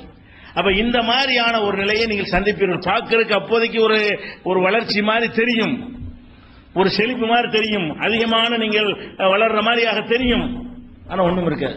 வட்டி வாங்கல என்று சொன்னா நம்ம வாங்கினது எவ்வளவு, நம்ம விற்கிறது எவ்வளவு, முடிஞ்சு வச்சுக்கத. வட்டி வாங்கினா அவனுக்கு எவ்வளவு கொடுக்கணும்னு சேர்க்க வேண்டியிருக்கு, 3 கோணத்தில் விலையை நிர்ணயிக்க வேண்டியிருக்கிறது. அந்த மாதிரியான ஒரு அடிப்படையில் எல்லாம் நம்ம என்ன செய்ய முடியும், தொழில் பண்ண முடியும். வட்டி இல்லாமல் கொடுத்தா தான் கம்மியா கொடுக்க முடியும், நிம்மதியா இருப்போம். முதல்ல தூக்கம் வருமா, எப்ப என்னைக்கு சீஸ் பண்ணுவான், என்னைக்கு சொத்தை முடக்குவான், என்னைக்கு நம்மளை கையில் எடுத்துட்டு போயிடுவான், இந்த மாதிரியான நிலைக்கு வந்தால் நம்ம நிம்மதியா தூங்க முடியுமா? எவனுக்கு கடன் இல்லாத ஒரு நிலையில் நம்ம என்ன செய்யணும், வாழ்ந்து கொள்ளணும். வியாபாரம் கொள்முதல் பண்றதுல கூட இதை கவனிக்கணும். ரொக்கத்துக்கு ஒரு விலை, கடன் கொள்ளுமாங்க பல நிறுவனங்கள். ரொக்கம் உடனே காசை கொடுத்து அதுக்கு ஒரு விலை, ஒரு வாரம் கழிச்சு கொடுத்து அதுக்கு ஒரு விலை. அப்ப முடிஞ்ச அளவுக்கு நம்ம என்ன செய்யணும், இதுல மாட்டிடக்கூடாது. ஏன் அவன்கிட்ட அவன் காசு நம்ம நிக்கிறதுக்கா நம்ம கூட கொடுக்கணும்? காசு ரொக்கத்துக்கும் கடனுக்கு ஒரே விலைன்னா வச்சுட்டு போ, கடனுக்கு வேற விலையா, ரொக்கத்துக்கு வாங்கிட்டு போ, அந்த டிஸ்கவுண்ட் நம்ம வாடிக்கையாளர் கொடுத்துட்டு போறேன், அதிக வியாபாரம் நடக்குமா இல்லையா? அப்ப கடனுக்கு பொருட்கள் வாங்கவே கூடாது. முடிஞ்ச அளவுக்கு என்ன கடன் காலைல சாயந்தரம் வாங்குவானா அது பிரச்சனை இல்லை, அல்லது 2 நாள் 3 நாள் கொடுத்துட்டு வாங்கினாலும் அதிகப்படுத்த மாட்டான் விலைய. இப்பவே காசு கொடுத்தால் அந்த விலை தான், ஒரு வாரம் சென்று கொடுத்தால் அந்த விலை தான் சில கம்பெனிகள் வச்சிருக்காங்க. ரெடி கேஸுக்கே ஒரு வாரம் அர்த்தம் சில கம்பெனிகள்ல. அப்படி வச்சிருந்தான்னு சொன்னா அது பிரச்சனை இல்லை. சில நிறுவனங்கள்ல இப்ப கொடுத்தீங்கன்னா 50 ரூபாய், அடுத்த வாரம் கொடுத்து 55 ரூபாமா, அட இப்ப வாங்கிட்டு போடான்னு அந்த அளவுக்கு வாங்கி. அப்ப ஏன் அதிகமா கொடுத்தோம்னா அதிகமா வைக்க வேண்டி வரும்ல, அதிக லாபம் வைக்க வேண்டி வருமா இல்லையா? பேர் கெட்டு போயிடும். அப்ப அதெல்லாம் நம்ம கவனமாக என்ன செய்யணும், அந்த விலையை குறைச்சு கொடுப்பதற்கு என்னென்ன மாதிரி எல்லாம் நம்ம திட்டமிடணுமோ அதுக்கெல்லாம் திட்டமிடணும். சில விஷயங்கள் நாங்கள் உங்களுக்கு சொல்லி இருக்கிறோம். இதெல்லாம் எத்தனை இன்னும் நம்மளோட சிறந்த ஐடியாக்கள் உங்களுக்கு இருக்கலாம். சுருக்கம் என்னன்னு கேட்டா, மக்கள் நம்ம வெறுக்கக்கூடாது, கஸ்டமர் என்ன செய்யக்கூடாது, வெறுக்கக்கூடாது. இவங்க ஒரு சேவையா செய்யறாங்க, சம்பாதிச்சால் கம்மியான லாபம், முகபத்தா பேசுறாங்க, சில்லு சில்லு விழக்கூடாது. எரிஞ்சு விழுந்தீங்கன்னு வைங்க, சில கடைகளில் மக்கள் போக மாட்டாங்க, அசலு கொடுத்தாலும் போக மாட்டாங்க. அங்க ஒரு மூஞ்சி உட்கார்ந்து இருக்கான், எரிஞ்சு விழுவான், இப்படிங்கிற மாதிரியான பேர் எடுத்திருப்பாங்க. அப்ப எரிஞ்சு விழ வரக்கூடிய சிரிச்சு பேசணும், அது மாதிரிலாம் இருக்கும். இதெல்லாம் கவனத்தில் வைத்துக் கொள்ளணும். அவன் டென்ஷன் சண்டைக்கே வருவான், கோபமே வரக்கூடாது. வியாபாரத்தில் இங்கிருந்து பழகிட்டு இருந்தாலே என்ன செய்யக்கூடாது, கோபம் தன்னால போயிடும். ஒண்ணும் இல்ல, அதுக்கு எவ்வளவு நேரம் நின்று இருக்கிறான், 2 மணி நேரம் அப்படி ஒரு கத்தம் இருந்துட்டு எல்லாம் வரிசையா தான் வர்றாங்க. அவன் வரும்போது பில் போட முடியும். அதை கண்டுக்கிறாம இந்த காலம் வாங்கி பதிலும் சொல்லாம என்ன செய்யணும், பேசாம வேலையை பார்த்துட்டு இருக்கணுமே தவிர நீ மட்டும் தான் வந்தியா அவர்ல இப்படி நீ. அப்ப இருக்கிற ஆளுக்கு மக்கள் என்ன செய்வாங்க, ரவுடி பிள்ளை போக கூடாதுவாங்க. அவன் பக்கம் தப்பு இருந்தா கூட என்ன உண்டாகிற ஒரு கடையில தகராறுகள் வர்றது நம்ம பக்கம் நியாயம் இருந்து வந்தால் கூட மக்கள்கிட்ட என்ன கருத்து உருவாக்கம் ஏற்படும். ரொம்ப இருக்கிற ஆளுங்க அவனுக்கு பேசிக்கலாம் விளங்காது, என்ன அந்த சட்டம் மட்டும் தான் வழங்கும். அவன் ஒண்ணு சொல்ல, நம்ம ஒண்ணு சொல்ல, இது மட்டும் தான் அவனுக்கு வழங்கும். மாட்டிவீங்க டைப்பான ஆளுங்க, அந்த மாதிரியான ஒரு எண்ணங்கள்லாம் நினைச்சிடக்கூடாது, வந்துடக்கூடாது. அதனால அது மாதிரி எல்லாம் சில கோவப்பட்டு அர்த்தம் இல்லாதவங்களாம் கோவப்படுவார்கள். அவன் கம்பெனிக்காரன் தயாரிச்சிருப்பான், ஒரு பிரெட் வாங்கிட்டு போவாங்க. பிரெட் நம்மள தயாரிக்கிறோம், நமக்கு எந்த சம்பந்தமும் கிடையாது. அதுல டேட்லாம் இருக்கும், இது 20ஆம் தேதி வரைக்கும் யூஸ் பண்ணலாம் இருக்கும். அதுக்கு இடையில உள்ளது கெட்டு போயிருக்காது. பிரெட் வாங்கிட்டு போறான்னா ஒரு வாரம் டைம் இருக்குமா இல்லையா? 18ஆம் தேதி யூஸ் வாங்க போறான், அது இன்னும் 2 நாளைக்கு யூஸ் பண்ணலாம் சட்டப்படி. அதை உடைச்சு கொண்டு வருவான். என்னையா பிரெட் விற்கிற, பூசண இருக்குமா, நம்ம தயாரிச்ச மாதிரி, நமக்கு எந்த சம்பந்தமும் கிடையாது. வாங்குறோம், விற்கிறோம், டேட் வச்சுதான் விற்கிறோம். டேட் தாண்டிட்டா எடுத்து கொடுத்துருவோம், நம்மளே எடுத்துருவோம், இந்த பொருள்கள் ரிமூவ் பண்ணி எடுத்த இடத்துல வச்சிருவோம். ஆனா என்ன செய்வாங்க, நம்மளே தயாரிச்ச மாதிரி நம்ம உள்ள இந்த மாதிரி வச்சு பேக் பண்ண மாதிரி தோற்றத்தை உண்டாக்குற மாதிரி சண்டை போடுவான். வேற வாங்கிட்டு போங்க சார்னு சொல்லி அதை கண்டுக்கிறாம, அவன் கோவத்தெல்லாம் கண்டுக்க கூடாது, நீ மாத்தி எடுத்துட்டு போங்க கையில கொடுத்து விட்டுறணும். அந்த கோவத்தோட அந்த நம்மள தப்பே கிடையாது, நம்ம சண்டை போடலாம். ஆனா வியாபாரத்தில் போட்டீங்கன்னு சொன்னா அது வேற மாதிரி ஆயிரும். கஸ்டமர்கள் என்ன செய்ய வேண்டியிருக்கும், இழந்துட வேண்டியிருக்கும். அவன் சொன்னா சொல்லிட்டு போறானே அப்படின்னு சொல்லி மாத்தி கொடுத்துடணும். இந்த மாதிரி சண்டையெல்லாம் வரும். எடை குறைஞ்சு போறது நம்ம சண்டைக்கு வருவாங்க. அவன் எடை கம்மியா போட்டிருப்பான், சில காஞ்சி போனா எடை குறைஞ்சு போயிடும், நிறுத்து பார்த்துலாம் வருவானுவான். 450 கிராம் போட்டிருக்க 430 தான் இருக்குமா. ஆனா பேக்கிங் பண்ணது நமக்கு எந்த சம்பந்தமே கிடையாது. சில பொருள்கள் ஈரப்பதமா சோம்பு இந்த மாதிரி பொருள்கள்ல ஈரம் இருக்கும்ல, அப்ப எப்படி நிறுத்திருப்பாங்க. அது காத்த கட்டுற காஞ்சி போன பிறகு 430 ஆயிருக்கும். இதெல்லாம் அவனுக்கு விளங்காது. நீங்க முழுசா உள்ள எடுத்துட்டு போங்க இப்படி சொல்லி செய்யணுமே தவிர போட்டு ஆர்குமெண்ட் பண்றது, தர்க்கம் பண்ண மாற்றி கொடுத்து போயிட்டே இருக்கணும். ஒரு நிமிஷம் வெட்டி விட்டுருணும். ஒருத்தர் 2 விவகாரம் பண்ண 10 வியாபாரம் பாதிக்கும். ஒருத்தர் நம்ம கடையில் 2 விவகாரம் பண்ணான்னு சொன்னா அந்த இடத்துல என்ன செய்ய, பூசா ஒருத்தர் மழை வர்றான்னு வாங்க, சண்டை நடக்குமா, அப்படியே போ சண்டை நடக்குது வந்து அவன் சிரிச்சு அனுப்பி விட்டுட்டே இருக்கணும். அப்ப கஸ்டமர்களோட எந்த ஒரு விவகாரம் இல்லாத அளவுக்கு என்ன செய்யணும், நம்ம மேல தப்பு இல்லாவிட்டாலும் அதெல்லாம் கவனிச்சா தான் நீங்க வியாபாரம் பண்ண முடியும். நீங்க வியாபாரம் ஒன்று இறங்குறதா இருந்தா அதை வெற்றி பெற நினைச்சீங்கன்னா அதுக்குரிய தியாகங்களை பண்ணாதானே பண்ண. மார்க்க பிரச்சாரம் பண்றோம், அடிக்குவான்னு தெரிஞ்சானு பண்றோம். அது தெரிஞ்சு பண்ண அடிச்சா பாதிக்குதா? எத்தனை அடி வாங்கி இருக்கிறோம். ஏகத்துவத்தை சொன்னா அடிதான் விழுவோம்னா நம்ம பக்கம் கரெக்டா இருந்தாலும் நம்ம என்ன செய்யறோம், அடி வாங்கிக்கிறோமா இல்லையா? அது மாதிரி தான். அப்ப இதுக்கு இதான் ரிசல்ட் தெரிஞ்சு இறங்குனீங்க என்று சொன்னா உங்களுக்கு அதெல்லாம் பாதிக்க தன்னால பொறுமையெல்லாம் வந்துடும். எவ்வளவு பெரிய கோவக்காரனா இருந்தாலும் வியாபாரியா இருக்கும்போது சரியான வியாபாரியா இருந்தா சரியாகும். அதே நேரத்தில் இது ஓனரா இருக்கிற நீங்களே அந்த தொழில நிற்கும் போது உள்ள ஒரு மேட்ரு. அதே நேரத்தில் சில பேர் இருக்கிறாங்க, அவங்க தொழில் பக்கம் வரவே மாட்டாங்க. நிறைய எல்லாம் காசு கொடுத்துருப்பான். அவங்களுக்கு நிர்வாகத்திறமை மட்டும்தான் இருக்கும். வியாபாரம் பண்ண தெரியாது, பொருள் உற்பத்தி பண்ண தெரியாது. அதே நேரத்தில் வந்து அது எத்தனை நிறுவனம் இருந்தாலும் அவன்கிட்ட கணக்கு கேட்டு ஒழுங்கா இருக்கா அதெல்லாம் சேர்ந்து அதுக்குரிய ஆட்களை போட்டு நிர்வாகம் பண்ற திறமை இருக்கும். அந்த மாதிரியான ஒரு திறமை இருந்துச்சுன்னு சொன்னா நீங்க ரூல் போட்ட மாதிரிலாம் போடலாம். விற்ற பொருள் வாங்கப்படாது. ஏன் ஓனர்கிட்ட சண்டை போட போடல, முதலாளி சொல்லிட்டாருங்க இந்த மாதிரி சொல்லிட்டு போயிருவான். முதலாளி அங்க இருந்தா பஞ்சாயத்து. நீங்க நடத்துற நிறுவனங்களுக்கு நீங்கள் ஒரு 200 நிறுவனத்தை நடத்துவீங்க வைங்க, அவன் டெல்லியில உட்கார்ந்து நிர்ணயிச்சுட்டு இருப்பான். ரிலையன்ஸ் எல்லாம் வந்து விலை போடுற இவனுக்கு தெரியும் என்ன விலை போடுறாங்கன்னு. டெல்லியில இருந்து போடுவான். அனைத்து நிறுவனங்களும் ஒரு விலை உண்டாகி போயிடும். பர்ச்சேஸ் அங்க இருந்து தான் பண்ணுவான். ஆன்லைன் பர்ச்சேஸ் பண்ணிட்டு விலையை போடுவான். இந்த பில்லு போடுறவனுக்கு தெரியாது. அரை மணி நேரத்துக்கு வந்து 8 ரூபான்னு போட்டுருப்பான விலைய இப்ப 9 ரூபான்னு அடுத்த பில்லு வரும்.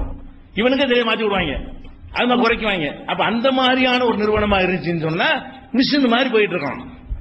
என்ன செய்யலாம், அது திருப்பி வாங்க முடியாதுங்க, அதான் ரேட்டு அப்படிலாம் சொல்லிட்டு போயிடலாம். நம்ம வந்து மக்கள் நம்ம அப்படி நிறுவனம் ஆரம்பிக்க முடியாது. இப்ப நீங்க எல்லாம் புதிய தொழில் ஆரம்பிக்கிறதுக்கான சிந்தனை வந்திருக்கிறீங்க. 10 நிறுவனம் நடத்திக்கிட்டு 12 ஆக்குறதுக்கா நீங்க வரவே இல்லை. அப்ப நீங்கள் எப்படி நீங்க தான் நின்று அந்த வியாபாரத்தை பண்ண போறீங்க என்று சொல்லும் பொழுது அதுக்கு தகுந்த மாதிரி பண்ணணும். அது போக இந்த நவீன சாதனங்களை கரெக்டா பயன்படுத்திக்கணும். அது சொன்னாங்க உங்களுக்கு தொழில் சொன்னாங்க. இப்ப கம்ப்யூட்டர் பில்லிங்லாம் இருக்குல்ல, இது வந்து சின்ன மிஸ்டேக் ஜாஸ்தியா நடக்காது. ஒருத்தவங்க கூட்டி எழுதி கூட்டி ஒரு ஆள் கணக்கு பார்க்குற 1/2 மணி நேரம் ஆகும். அந்த காலத்தில் என்ன செய்வாங்க, ஹோட்டல் எழுதி போட்டு கூட்டி அப்போ கஸ்டமர் நின்றுட்டே இருப்பான். இப்ப என்னது பார்கோட் அடிக்க டக்குனு போட்டு அது கூட்டி எடுத்து முடிச்சு கையில் கொடுத்து விட்டுறோம். அப்ப இது டைம் சேவ் ஆகுறது, மக்கள் நம்பிக்கை இருக்கிறது. நம்ம எழுத்தவனுக்கு புரியாம இருக்கு. சில ஆளுக்கு என்ன செய்வாங்கன்னா, முஸ்லீம் ஆளுக்கு தான் வியாபாரிகள் என்ன செய்வாங்கன்னா, அதாவது பில் போடுவாங்கல்ல, எழுதுவாங்கல்ல, புரியாம ரெண்டு எழுதுவாங்க. ஏன் பார்க்க போறேன் அசதி மறதின்னு எழுதிருவாங்க. அப்படி சொல்லி 30 ரூபாய் போட்டுருவாங்க. அவனுக்கு ஏதோ ஒரு சாமானாக்குன்னு எடுத்துட்டு போயிடுவான். சும்மா 30 ரூபா கொடுக்குறது வியாபாரங்கிற பேர்ல மிளகா மல்லி இப்படி எழுதுவாங்க. இல்ல மிளகான்னு எழுது மிளகாயத்தான் எழுதுனான்னு அவன் சொன்னா தான் வழங்கும். அவன் எழுத எப்படி இருக்கும்னு கேட்டா எந்த பொருளை எழுதுறான்னு அவனுக்கு நல்லா எழுத தெரிஞ்சாலும் தெரியாம தான் கண்டுபிடிக்க கூடாது இருக்காண்டி எப்படி போட்டு போட்டுருவோம். 30 ரூபா இப்படி போட்டு 40 ரூபா இப்படி போட்டு 20 ரூபாமா. அது என்ன பொருள் நமக்கு வழங்கவே செய்யாது. எதுனாலும் விலையை கண்டுபிடிச்சிருவாங்க. இப்படி செய்யறது. அதுல என்ன செய்வான்னு கேட்டா 12 வாங்கியிருப்பான், 13 போடுவாங்க. அந்த ஒண்ணு என்னன்னு கேட்டா சும்மா சேர்க்கறது. அது என்ன அவங்க அந்த பாஷையை வச்சிருக்க அந்த சில ஊர்கள் வச்சிருக்காங்க. அசதி மறதின்னு சொல்லுவாங்க. அது வார்த்தை அசதியை விட்டு மறதியை விட்டுருப்போம், அதனால 30 ரூபா சேர்த்துக்குருவோம் இப்படின்னு சொல்லி சேர்த்து அசதி மறதி 30 ரூபா போட்டு வாங்கிடுவாங்க. இதெல்லாம் கம்ப்யூட்டர் நடக்குமா? கம்ப்யூட்டர் பில்லுன்னு சொன்னா புரியுற மாதிரி எழுத்து, எம்ஆர்பி எவ்வளவு, நம்ம ரேட் எவ்வளவு, அவனு நம்ம விற்கிற விலை எவ்வளவு எல்லாமே நினைஞ்சதுல ஒரு பொருளுக்கு எவ்வளவு 10 பொருள் எல்லாமே வந்துருது.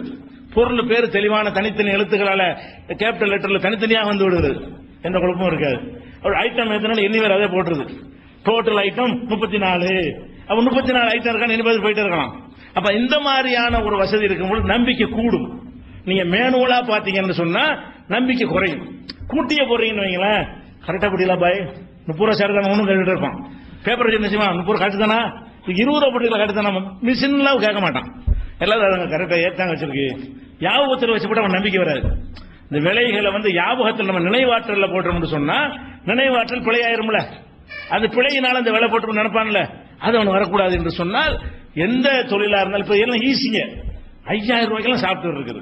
பெரிய நிறுவனங்களுக்கு 1.5 லட்சம் 2 லட்சம் அந்த மாதிரி சாப்ட்வேர்லாம் போடுறாங்க. அப்படி போட்டுக்கலாம் நிறைய பெரிய நிறுவனங்களா இருந்தா. சின்ன நிறுவனங்கள் நீங்க நடத்தினீங்கன்னு சொன்னா சாதாரண ஒரு பெட்டி கடை ரேஞ்சு கொண்டு நடத்தினா கூட அதுக்கு ஒரு 3000 4000 ரூபாய்க்கெல்லாம் நம்ம சகோதர சும்மா செஞ்சு தர சாப்ட்வேர்லாம் இருக்குது. ஒன்னும் இல்லை விலை போடுறது அது மாதிரி உள்ளது. அப்ப அந்த மாதிரியான ஒரு சாப்ட்வேரை போட்டுட்டீங்கன்னு சொன்னா உங்க காசு போகாது, அவங்க காசு நமக்கு வராது. ஆனா சாப்ட்வேர் போடாம நீங்க செஞ்சீங்கன்னு சொன்னா உங்க காசு போனா வச்சுக்கிறோம் அவனை, அவங்க காசு போனா மட்டும் கிளைம் பண்ண வந்துருவான். நீங்க 100 ரூபாய் விட்டு பாக்கெட்ல வச்சுக்கிடுவான், நீங்க 100 ரூபாய் கொடுக்க வேண்டியதான் வந்துருவான். அப்ப உங்களுக்கு லாஸ் நிறைய ஏற்படாதுல்ல. மேனுவலா செய்யற எல்லாத்துலயும் இந்த மாதிரி ஏற்படும். டைம் அநியாயத்து வீணாகும். கஸ்டமர் வந்து ஓடிட்டு இருக்கணும். அதனாலே மக்கள் வரமாட்டாங்க. இந்த கடைக்கு போனா 1.5 மணி நேரம் நிக்கிறா வருவானா? ஒரு கடைக்கு போற கம்மியாவே இருக்கட்டுமே, கம்மியா இருக்கு ஒரு 2 இருக்கு, ஒரு 50 ரூபாய் ஜாமான் வர்றான். இந்த 50 ரூபாய் ஜாமானுக்கான 2 மணி நேரம் கைக்குள்ள நின்றான்னு சொன்னா அதுக்கு 52 ரூபாய் அங்க வாங்கிட்டு போயிருவான். அவனுக்கு 2 மணி நேரம் மிச்சமாகுதுல. அப்ப நம்ம என்ன செய்யணும்னா கஸ்டமர் நிக்க கூடாது, புரட்டுற மாதிரி போகணும். அது மாதிரி அதுக்கு என்ன செய்யணும் அவ்வளவு செஞ்சிடணும். அதுக்கு எது உதவுது? சாப்ட்வேர் உதவுது. சாப்ட்வேர்களை இந்த நவீன சாதனங்கள் என்ன செய்யலாம் அழகான முறையில் பயன்படுத்திக்கிட்டோம்னு சொன்னா இது மக்களுக்கு ஒரு நம்பிக்கையும் ஏற்படும், வேகமா போயிட்டு இருக்கும், ஆள் லேபர் வந்து நம்ம குறைவாகும், பல நன்மைகள் இருக்குது, கணக்கு வழக்கு மிஸ்டேக் வராது. இன்னும் சொல்ல போனா அந்த வருஷ கணக்கில் ஆகண்டாங்கல்ல, மளிகையில் இந்த நல்ல சாப்பிட்டு கூட அன்னன்னைக்கு பார்க்கலாம். மளிகை கடையிலேயே ஒரு பெரிய தொழிலதிபர்களை இன்றைக்கு ஹோட்டலில் டெய்லி பார்க்கறானா இல்லையா? ஹோட்டல் அன்னைக்கு வாங்குற அன்னைக்கு வித்து எவ்வளவு தெரிஞ்சு போயிடும், அன்னைக்கெல்லாம் அன்னைக்கு தெரிஞ்சு போயிடும். இந்த மாதிரி நீங்க சாப்ட்வேர்ல அட்வான்ஸா நீங்க போட்டுட்டீங்கன்னு சொன்னா எவ்வளவு வித்து இருக்குது, ஒவ்வொன்றுல என்ன பெர்சன்ட் கிடைச்சிருக்கு, டோட்டல் என்ன, இன்றைக்கு உனக்கு லாபம் 10,000 ரூபாய் 20,000 50,000 காட்டும். ஒரு நாளுடைய லாபத்தை நம்ம செய்யலாம், அன்றைக்கே நம்ம பார்க்க முடியும். அதுக்கப்புறம் செலவு தனியா இருக்கிறது, அது கழிச்சுக்கிற பின்னாடி. எதுக்கு சொல்றோம்னா அந்த மாதிரிலாம் நீங்க அட்வான்ஸான உலகமா இருக்கிறது. அப்ப இதெல்லாம் பயன்படுத்தினீங்கன்னு சொன்னா நிறைய டெவலப் பண்ணிட்டு போலாம். பர்ச்சேஸ் பண்றதுல எல்லாம் கூட நம்ம என்ன செய்யலாம், சில பொருளை கூட குறை வாங்கிடுவாங்க. மனிதன் மெயின்டைன் பண்ணும்போது என்ன செய்வாங்க, நம்ம சில கம்பெனிக்கார வருவான், அந்த செக்ஷன்ல இருக்கிற ஆளை கனெக்ட் பண்ணிக்கிறான். செக்ஷன்ல எல்லாம் கனெக்ட் பண்ணி என்ன செய்வான்னு கேட்டா நம்மகிட்ட ஸ்டாக்கே இருக்கும், அதை 3 வட்டி தள்ளி விட்டு போயிடுவான். அவன் ஆர்டர் பண்ண சொல்லி ஒரு பொருள் இருக்குன்னு வைங்களேன், ஒரு குறிப்பிட்ட சோப்பு நம்மகிட்ட ஒரு 30 டஜன் இருக்குன்னு வைங்க, அது பத்தி தேவைப்படல, குடோன்ல இருக்கும். இவன் என்ன செய்வான், அந்த ஆளு சரி கட்டி 30 இறக்கி வச்சிருவான். இவன் தான் ஆர்டர் போடுவான், ஒவ்வொருத்தர் முதலாளி போட்டுட்டு இருப்பாரு, அந்த செக்ஷன்ல உள்ள ஆளுக்கு தான் ஆர்டர் போடுவாங்க. இந்த வியாபாரிகளை வரக்கூடிய விற்காத சரக்கெல்லாம் தலையில கட்டிட்டு போயிடுவான். அதுக்கெல்லாம் நீங்க சாப்பிட்டு அட்வான்ஸா இருக்குது. என்ன அட்வான்ஸ்னா எவ்வளவு இருக்குது, குடோன்ல எவ்வளவு, எல்லாத்தையும் காட்டுறது. இந்த பொருள் இந்த முதல் வாரத்தில் எவ்வளவு வித்திருக்கிறது, 2ஆம் வாரத்தில் மாசத்துல 2ஆம் வாரம் எவ்வளவு விற்குது, அது சொல்லு. இப்ப நம்ம ஆர்டர் போடும்போது இல்லப்பா போன வாரம் இவ்வளவுதான் போட்டிருக்கிறோம், இந்த வாரம் 200 போடுற, போன வாரம் 50 தானே போட்டிருக்கிற, முதல் வாரத்தில் அவ்வளவுதானே ஓடுது அப்படின்னு சொல்லி மாசம் வருஷம் ஆவரேஜ் பண்ணி, இப்ப ரமலான் மாசத்துல ஒரு இது வைங்களேன், இந்த குறிப்பிட்ட மாசத்தில் அந்த சர்பத்துகள் அதிகமா வித்திருக்குன்னு காட்டுறது. அப்ப அந்த ரிமைண்ட் பண்ணும், இந்த மாசம் வருது நீ இதை அதிகமா போட்டுக்க, அப்படி சாப்பிட்டு இருப்பேன். இப்ப தொழில் பண்றதுக்கு திறமை பெரிய இதெல்லாம் ஒண்ணு வேண்டியது கிடையாது. இது இன்னைக்கு அதெல்லாம் செஞ்சிடும். என்னென்ன பொருளை எப்ப ஆர்டர் போடுறது, எவ்வளவு போடுறது, தேவையில்லாத பொருளை எப்படி கழிக்கிறது, எல்லாத்துக்குமே என்ன இருக்கிறது புரோகிராம்கள். அதுக்கு தகுந்த மாதிரி காசை கொடுத்தோம்னா அதுக்கு தகுந்த மாதிரி சாப்ட்வேர்கள்ல புரோகிராம் பண்ணி தந்துடுறாங்க. இந்த மாதிரி எல்லாம் இருக்கிறதுனால இதை நவீன தொழில்நுட்பத்தை பயன்படுத்தினால் நீங்கள் அந்த நஷ்டம் வருமோன்னு பயந்து தான் குறைக்க மாட்டேங்கிறீங்க. அது உங்களுக்கு அன்னன்னைக்கு தெரியும் ரிசல்ட். ஒன்னும் நம்ம லாஸ் ஆகிடல, கரெக்டா தான் போயிட்டு இருக்குது, நமக்கு ஒன்றும் இழப்பு ஏற்படல, நமக்கே ஒரு மன திருப்தியோட இந்த வியாபாரத்தை பண்ணலாம். இது மாதிரியான ஒரு அடிப்படையில் நீங்க வியாபாரங்களை என்ன செய்யணும், பகுத்துக் கொள்ள வேண்டும். அது மாதிரி உற்பத்தி துறையில் இறங்குறதுக்கு ரொம்ப யோசிச்சு இறங்கணும். அரசாங்கத்தில் ஊக்குவிப்பாங்க. எதுக்கு ஊக்குவிப்பாங்கன்னா நிறைய பேர் வேலை கிடைக்குங்கிறக்காண்டி. உற்பத்தி தொழில்னா ஒரு நிறைய பேர் தொழிலாளர்கள் வேலை கிடைக்குங்கிற சொல்லுவாங்க. ஆனா உற்பத்தி பண்ற பொருளை மார்க்கெட் பண்றதுங்கிறது பெரிய பெரிய கோடீஸ்வரனுக்கு தான் சாத்தியமாகும். ஒரு பொருளை தயாரிச்சுட்டீங்கன்னு சொன்னா அதை விற்கிறதுங்கிறதுக்கு என்ன செய்யணும், டிவியில் விளம்பரம் கொடுக்கணும், அது மக்கள்கிட்ட அந்த பொருள் ரீச் ஆகணும், அதுக்கெல்லாம் பல கணக்கு வழக்கு இல்லாமல் செலவழிப்பாங்க. அந்த மாதிரி பொருளை கொண்டு போனா நீங்க பஜார்ல கொண்டு விற்க முடியும். அப்படி இல்லாத பொருளா இருந்தால் சின்ன லெவலுக்கு நீங்க செய்யலாம். அப்பளம் போடலாம். இன்னும் சொல்ல போனா அந்த அப்பளம் அந்த இதுகெல்லாம் கூட எவனும் போடுறது கிடையாது. அது நீ தெரிஞ்சுக்கிற பல கம்பெனிகள் பொருள் வாங்குறீங்களே, இப்ப கையில சில குறிப்பிட்ட பிராண்டு கைலிகள் போடுறாங்கல்ல, அந்த மார்க்கு இந்த மார்க்கு கைலின்னு சொல்லி, அவன் எவனும் பெரிய கைத்தறி நெசவு கூடலாம் வச்சிருக்கல. இவங்க என்ன செய்யறாங்க, போய் அந்த தறி நெய்கிற இடங்கள்ல போய் அட்வான்ஸ் கொடுத்துட்டு இந்த தரத்தில் செஞ்சுதாங்கன்னு வாங்கிட்டு வந்து இவங்க பிராண்டு குத்திடுவாங்க. இவன் தயாரிக்கிறது கிடையாது. குறிப்பிட்ட பிராண்டு கைலி, குறிப்பிட்ட பிராண்டு அது மாதிரி தயாரிக்கிறாங்கன்னு வைங்களேன். இவங்க தயாரிக்கிறதுலாம் கிடையாது. முக்காவாசி நிறுவனங்கள் என்ன செய்யறாங்கன்னா அது மாதிரி வந்து போய் வாங்கி இந்த நூல் நாங்க தருவோம், இந்த தரத்தில் தயாரி தரணும், செஞ்ச பிறகு என்ன செய்வாங்க, இவன் சீல் குத்திடுவான், இந்த பிராண்டு இந்த பிராண்டு. இவன் எந்த ஒரு கம்பெனியுமே இருக்காது. அப்படி தயாரிக்கிற அளவுக்கு அந்த பேர் உண்டான பிறகு, அந்த பேர் மக்கள்கிட்ட நின்ற பிறகு அவனுக்கு அதிகமா சப்ளை பண்ண முடியாட்டி வெளியில எல்லாம் வாங்குறான். எவன் தயாரிச்செல்லாம் இவனுடைய தயாரிப்பு மாதிரி கொண்டு போறான். சில அப்பளங்கள்லாம் வரும், இந்த காஞ்சிபுரத்தில் மட்டும் தயாரிக்கிறாங்க, அங்க வாங்கிட்டு அவன் பேரை சுத்திக்கிறான். அது முஸ்லீம் ஆளுக்கு தான் தயாரிக்கிறாங்க. காஞ்சிபுரம் மாவட்டத்தில் இருக்கிறாங்க, நம்ம முஸ்லீம் ஆளுக்கு தான் அப்பளங்கள் தயாரிக்கிறாங்க நிறைய. இவன் போய் வேணுங்கிற தரத்தில் கேட்கறது, வாங்கிட்டு வந்து கவருக்குள்ள போட்டு அந்த பிராண்டு இந்த பிராண்டுன்னு கொண்டா நம்ம கடையில் தண்டு போயிடுறாங்க. இப்படி எல்லாம் கூட இந்த தயாரிக்கிறதுனால உள்ள ரிஸ்க் எல்லாம் யோசனை பண்ணி இப்படிலாம் செய்யறாங்க. இதெல்லாம் எப்ப அந்த நேமும் மக்கள்கிட்ட உட்கார்ந்துட்டா தான். உட்கார்றதுக்கு நம்ம பண்ற வேலை பயங்கரமா பாடுபடணும், பயங்கரமா உழைக்கணும். அந்த பேரை மக்கள்கிட்ட கொண்டு போறதுக்காக வேண்டி விளம்பரங்களுக்கே பெரிய அளவுல செலவு பண்ண வேண்டி இருக்கும்.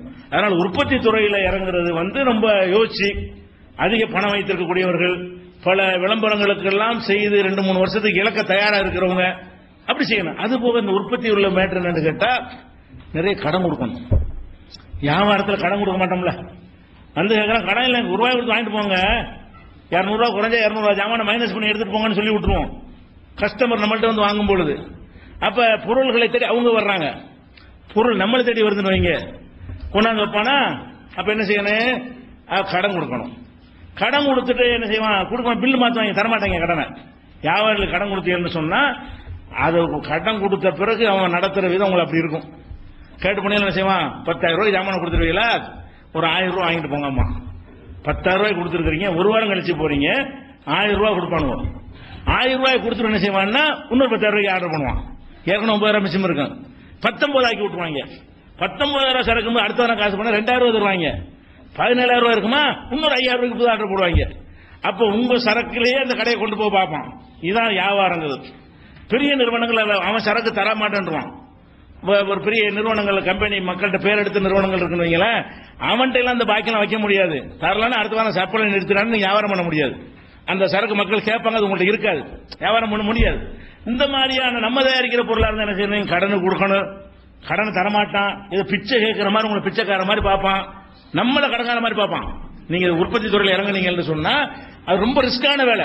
பொருள்களை போய் வியாபாரிகிட்ட கொண்டு தள்ளி விற்பனை பண்றதுன்னு சொன்னா அது எப்ப வெற்றி பெற முடியும் என்றால், அந்த பொருள் மக்கள் கேட்கிறார்கள் என்கிற நிலையை உண்டாக்குனா வியாபாரி உங்களை கெஞ்சுவான். அது சும்மா உண்டாகாது, பெரிய விளம்பரத்தில் உண்டாகும். அதெல்லாம் உங்களுக்கு முடியுமா, ஒரு டிவியில் விளம்பரம் உங்களுக்கு கொடுக்க முடியுமா? நீங்க ஒன்று தயாரிக்கிறீங்கன்னு கேட்டா அந்த பொருளுடைய மக்கள்கிட்ட கொண்டு போறதுக்கு விளம்பரம் பண்ண சக்தி இருந்தா என்ன செய்யலாம், செய்யலாம். ஒண்ணுமில்லாத சோப்புன்னு ஆரம்பிப்பாங்க, புது சோப்புண்டு, அந்த வட்டாரத்தில் மட்டும் ஓடிக்கிறோம். 2 ரூபா 3 ரூபா சோப்பு அந்த ஊருக்கு அந்த மாதிரி செஞ்சா பிரச்சனை இல்லை. ஒரு குடிசை தொழில் எவ்வளவு செஞ்சான்னு வைங்க, அதை ஒரு பிராண்டாக்கி இந்த பொருளை தமிழகத்தில் மட்டும் அல்லது இந்த மாவட்டத்தில் மட்டும் அல்லது இந்த ஏரியாவில் மட்டும் நம்ம கொண்டு போகணும்னு நினைத்தீர்களே, ஆனால் அவ்வளவு லேசான விஷயம் கிடையாது. அதனால அந்த கடன் கொடுக்க வேண்டிய நிறைய முதலீடு பண்ண வேண்டி இருக்கும், திருப்பி கடன் வராது, மூடிட்டு போயிடுவாங்க. சில இடங்கள்ல கடை வைப்பானுங்க, கடை வச்சுட்டு எப்படிலாம் செய்வாங்கன்னா கடையை வைப்பாங்க, கடனுக்கு வாங்கி போடுவாங்க, நிறைய சரக்கு எடுத்துட்டு இருப்பானா, ஒரு நாள் ராத்திரியில் லாரியை கொண்டாந்து வச்சு அம்புட்டையும் ஏற்றிட்டு ஓடி போயிடுவாங்க, கடை பூட்டி கிடக்கும். வெளியூர்ல இருந்து வந்து கடை ஆரம்பிப்பாங்க. இப்ப நடந்துட்டு இருக்கு நாட்டில், வெளியூர்ல இருந்து வந்து ஒரு ஊர்ல ஒரு உதாரணமா திருச்சியில ஒருத்தர் கடை போடுறான்னு வைங்க, கடை போட்டா பயங்கரமா ப்ரிகாஷன் எல்லாம் பண்ணுவாங்க. அதை பார்த்துட்டு ஒவ்வொரு வியாபாரியும் பெரிய அளவில் கடன் கொடுப்பாங்க. இந்த நீங்க 2 லட்ச ரூபாய் 10 லட்ச ரூபாய் சரக்கு எல்லாம் கொடுப்பானா, கொடுத்து ஒரு 2-3 கோடி ரூபாய் அளவுக்கு சரக்கு ஏற்றுவாங்க. ஏத்த நிறைய கொடுப்பாங்க. ஒரு பார்வை என்ன செய்யும், மூட்டு வச்சிருக்கான் நம்பி கொடுக்கலாம், எல்லாம் அவங்க காசு கிடையாது. ஆனா பாக்குறவன் தெரியும் நிறைய வச்சிருக்கான், ஒரு 2-3 கோடி ரூபாய்க்கு சரக்கு எல்லாம் அடிக்கி விட்ட பிறகு 2-3 லாரி நைட்ல கொண்டு வருவாங்க. உடனே சம்புட்டையும் ஏற்றிட்டு எங்க வேணாலும் தெரியாது, வேற ஒரு ஊர்ல போய் 10 கடை வச்சிருவாங்க. நடக்குது, நான் மிகப்படுத்தி சொல்லல, நடக்குது. அப்ப அந்த மாதிரிலாம் இருக்கிறதுனால என்ன செய்யணும், ரொம்ப கவனமா நம்ம ஒரு இந்த மாதிரி வியாபாரிகளா இருந்து நீங்க ஒரு புதுசா தயாரிச்சு கொடுத்து தாங்க முடியுமா? நீங்க ஒரு பொருள் உற்பத்தி பண்ணி இப்படியான ஒரு வியாபாரத்தை கொடுத்து அவங்க ஓட்டிட்டு போயிட்டான்னு செய்யறது. அதனால உற்பத்தி துறை என்பது ரொம்ப யோசிச்சு ரொம்ப கவனமாக, நம்மள மாதிரி சிறு ஆட்கள் உற்பத்தி துறையில் வந்து பெரிய ஆட்கள் இறங்கலாம், வந்து நிறைய பேருக்கு வேலை கொடுக்க முடியும். நம்மள மாதிரி ஆட்கள் உற்பத்தி பண்ணிட்டு மார்க்கெட்டிங் சாத்தியத்தை பாத்தீங்கன்னா ரொம்ப குறைவு, ரொம்ப அவமானப்படணும், ரொம்ப கேவலப்படணும், ரொம்ப அசிங்கப்பட்டு தான் செய்யணும், அந்த இதை உண்டாக்க வேண்டி இருக்கும். ரொம்ப பல மாதங்களுக்கு நீங்க அவமானத்தெல்லாம் தாங்கி கொண்டு நின்றுட்டீங்கன்னா அப்புறம் நீங்க வச்ச சட்டம் நின்று. அந்த காலத்துல நாங்க அந்த காலத்துல மளிகை கடை வச்சிருந்தோம். அப்ப என்னன்னு கேட்டா இந்த ரெங்க விலாஸ் புகையிலை, அவன் தகுதி இல்லாத காலம், புகையிலாம் விற்போம். ரெங்க விலாஸ் புகையிலன்னு ஒரு பிராண்ட் இருக்கும், அது கிடைக்கவே செய்யாது. இந்த காரைக்கால், கும்பகோணம், தஞ்சாவூர் போனீங்கன்னா அந்த புகையிலுக்கு அவ்வளவு விஷயம். 500 ரூபாய்க்கு ஜாமான் வாங்கினா 2 ரெங்க விலாஸ் புகையில கொடுப்போம். அந்த மாதிரி ஒரு பிராண்டுக்கு வந்து ரெங்க விலாஸ் புகையிலைன்னு சொன்னா அதுக்காக வேண்டி ஜாமான் வாங்குவாங்க. ஜாமான் பில்லு போட முடியாது, ரெங்க விலாஸ் புகையில இருக்கான்னு கேட்பாங்க. இருக்குப்பா, அப்புறம் தான் அது 2 தான் கொடுப்போம். அந்த புகையிலைக்கு அப்படியான பைத்தியமா இப்ப எல்லாம் ஒளிஞ்சு வச்சிருவீங்க, அப்படிலாம் ஒரு காலம் இருந்துச்சு. அப்படி ஒரு பேரு மக்கள்கிட்ட உட்கார்றதுக்கு அவ்வளவு கஷ்டப்படணும். உட்கார்ந்துருச்சுன்னு சொன்னா அவன் போய் நின்று கியூ நின்று வாங்கணும். ரெங்க விலாஸ் புகையில கம்பெனிக்கு போனோம்னு சொன்னா 200 ரூபாய் நிற்பான். ஒரு ஆளுக்கு இத்தனை பாக்கெட் தான் தருவோம். அந்த 2 பாக்கெட் 3 பாக்கெட் வச்சு தான் 2000 வியாபாரம் பண்ண வேண்டி இருக்குது. அதுக்காக அந்த கியூ நின்று வாங்கிட்டு வருவோம். அப்படி எல்லாம் இப்படிலாம் வியாபாரத்தில் உள்ள விஷயங்கள்லாம் இருக்குது. அதனால தயாரிக்கிறதா இருந்தா மார்க்கெட்டிங் செய்யற மாதிரியான பொருள்களை நம்ம தயாரிச்சா நம்ம கஷ்டப்படுவோம். அது போக தயாரிப்பு பத்தி இப்படி வியாபாரம் இப்படியாச்சா, இது போக சேவைகள் நீங்க வியாபாரமாக்கலாம். தொழில் என்பதில் என்ன செய்யலாம், முதலீடு பண்ணி ஒரு பொருளை வாங்கி விற்கிறது தான் வியாபாரம் கிடையாது. அதை இதுல போட்டு காட்டினாங்க. சேவைகள், நிறைய சேவைகள் வந்து மக்களுக்கு தேவை இருக்குங்க. அதை நீங்க ஒரு கொஞ்சம் நேர்மையா கொஞ்சம் அர்ப்பணிப்பா இருந்தீங்கன்னா ஆரம்பத்தில் கொஞ்சம் கஷ்டமா இருந்தாலும் கொஞ்ச காலத்தில் எடுத்துரும். இன்னைக்கு வீடுகளில் பாத்தீங்கன்னு சொன்னா அவங்களுக்கு ரேஷன் கடையில் போய் ஜாமான் வாங்க தெரியாது, கரண்ட் பில் கட்ட தெரியாது, அவங்களுக்கு தேவையான பொருட்களை வெளியே போய் வாங்குறது தெரியாது, வசதி இருக்காது, டைம் இருக்காது. இப்படியான அவங்களுக்கு ஒரு வாக்காளர் பட்டியலில் பேர் சேர்க்கறது தெரியாது, பாஸ்போர்ட் எடுக்கிறது தெரியாது. உங்களுடைய எல்லா சேவைகளுக்கு எங்களை தொடர்பு கொள்ளுங்கன்னு சொல்லி அதுக்கு 2-3 நாளுக்கு நியமனம் பண்ணி வச்சுக்கிட்டு பணம் கட்டணுமா போய் மின்சாரத்து பணம் வாங்கி கட்டிட்டு பிள்ளை கொண்டு கொடுத்துட வேண்டியது. அதுக்கு ஒரு அட்ரஸும் ஒரு நம்பகத்தன்மை தான் பணத்தை நம்பி தருவாங்க. அதுக்கு ஒரு 10 பேரை போட்டு ஒரு நிறுவனம் மாதிரி செஞ்ச சேவையை லட்சக்கணக்கான சேவை இருக்குது. அந்த சேவையை வைத்து அது மக்கள் வந்து மெனக்கிறதுக்கு ரொம்ப கஷ்டப்படுறாங்க. இந்த காலத்தில் ஒரு பொருளுக்காக மெனக்கிறத விட இந்த 100 போயிட்டு போகுது என்று மெடிசன் சொன்னார் இல்ல, மெடிசன் மட்டும் சொன்னாங்க. ஆனா எல்லாத்துலயும் இது உண்டு. டிக்கெட் எடுக்கிறதுல இருந்து ஒரு பொருள் வாங்குறது, மளிகை கடையில் ஜாமான் வாங்குறதுல இருந்து தம்பி உங்களுக்கு மளிகை கடையில் ஜாமான் வாங்க லிஸ்ட் வாங்கிட்டு வாங்க, ஒரு ஆள் அனுப்பி லிஸ்ட் வாங்கிட்டு போய் ஜாமான் வாங்கி டெலிவரி பண்ணிட்டு சர்வீஸ் சார்ஜ் வாங்கிட வேண்டியதான். பில்லுக்கு மேல என்ன செய்யணும், சர்வீஸ் சார்ஜ் 200 தாங்க 300 தாங்க தகுதிக்கு தகுந்த மாதிரி போட்டு வச்சுக்கலாம். இப்படி எத்தனையோ வகையான கார் புக்கிங் பண்றது, அது மாதிரி இப்ப நிறைய விஷயங்கள் இருக்கு. நீங்க நினைச்சு பார்த்தீங்கன்னா அவ்வளவு இருக்கு கணக்கு முன்னாடி.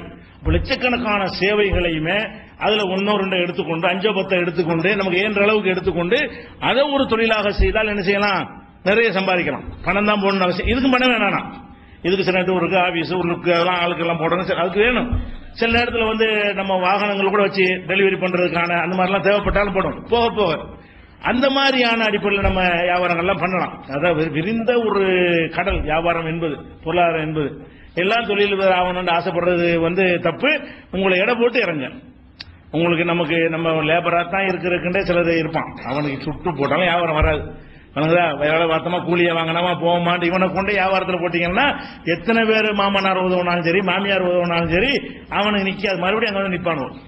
அந்த லாட்டரி சீட்ல வர காசு மாதிரி தான். அந்த காலத்தில் ஒரு லட்ச ரூபா பரிசு போட்டாங்க லாட்டரி சீட்ல. முதல் 1 லட்ச ரூபா ஒருத்தனுக்கு சேலத்தில் ஒருத்தனுக்கு கிடைச்சி. அந்த 1 லட்ச ரூபா இன்னைக்கு வந்து ஒரு கோடிக்கு சமம்.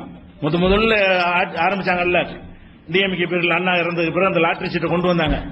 அப்ப 1 லட்ச ரூபா பரிசு கொடுத்தாங்க. அது 1 கோடிக்கு சமம். இன்னைக்கு உள்ள கணக்கு படி தங்க விலையோட ஒப்பிட்டு பார்த்தீங்கன்னா அதுல ஒருத்தன் 1 லட்ச ரூபா ஆட்டோ ரிக்ஷாக்காரன் கை ரிக்ஷா இருக்கிறவனுக்கு கிடைச்சிருச்சு.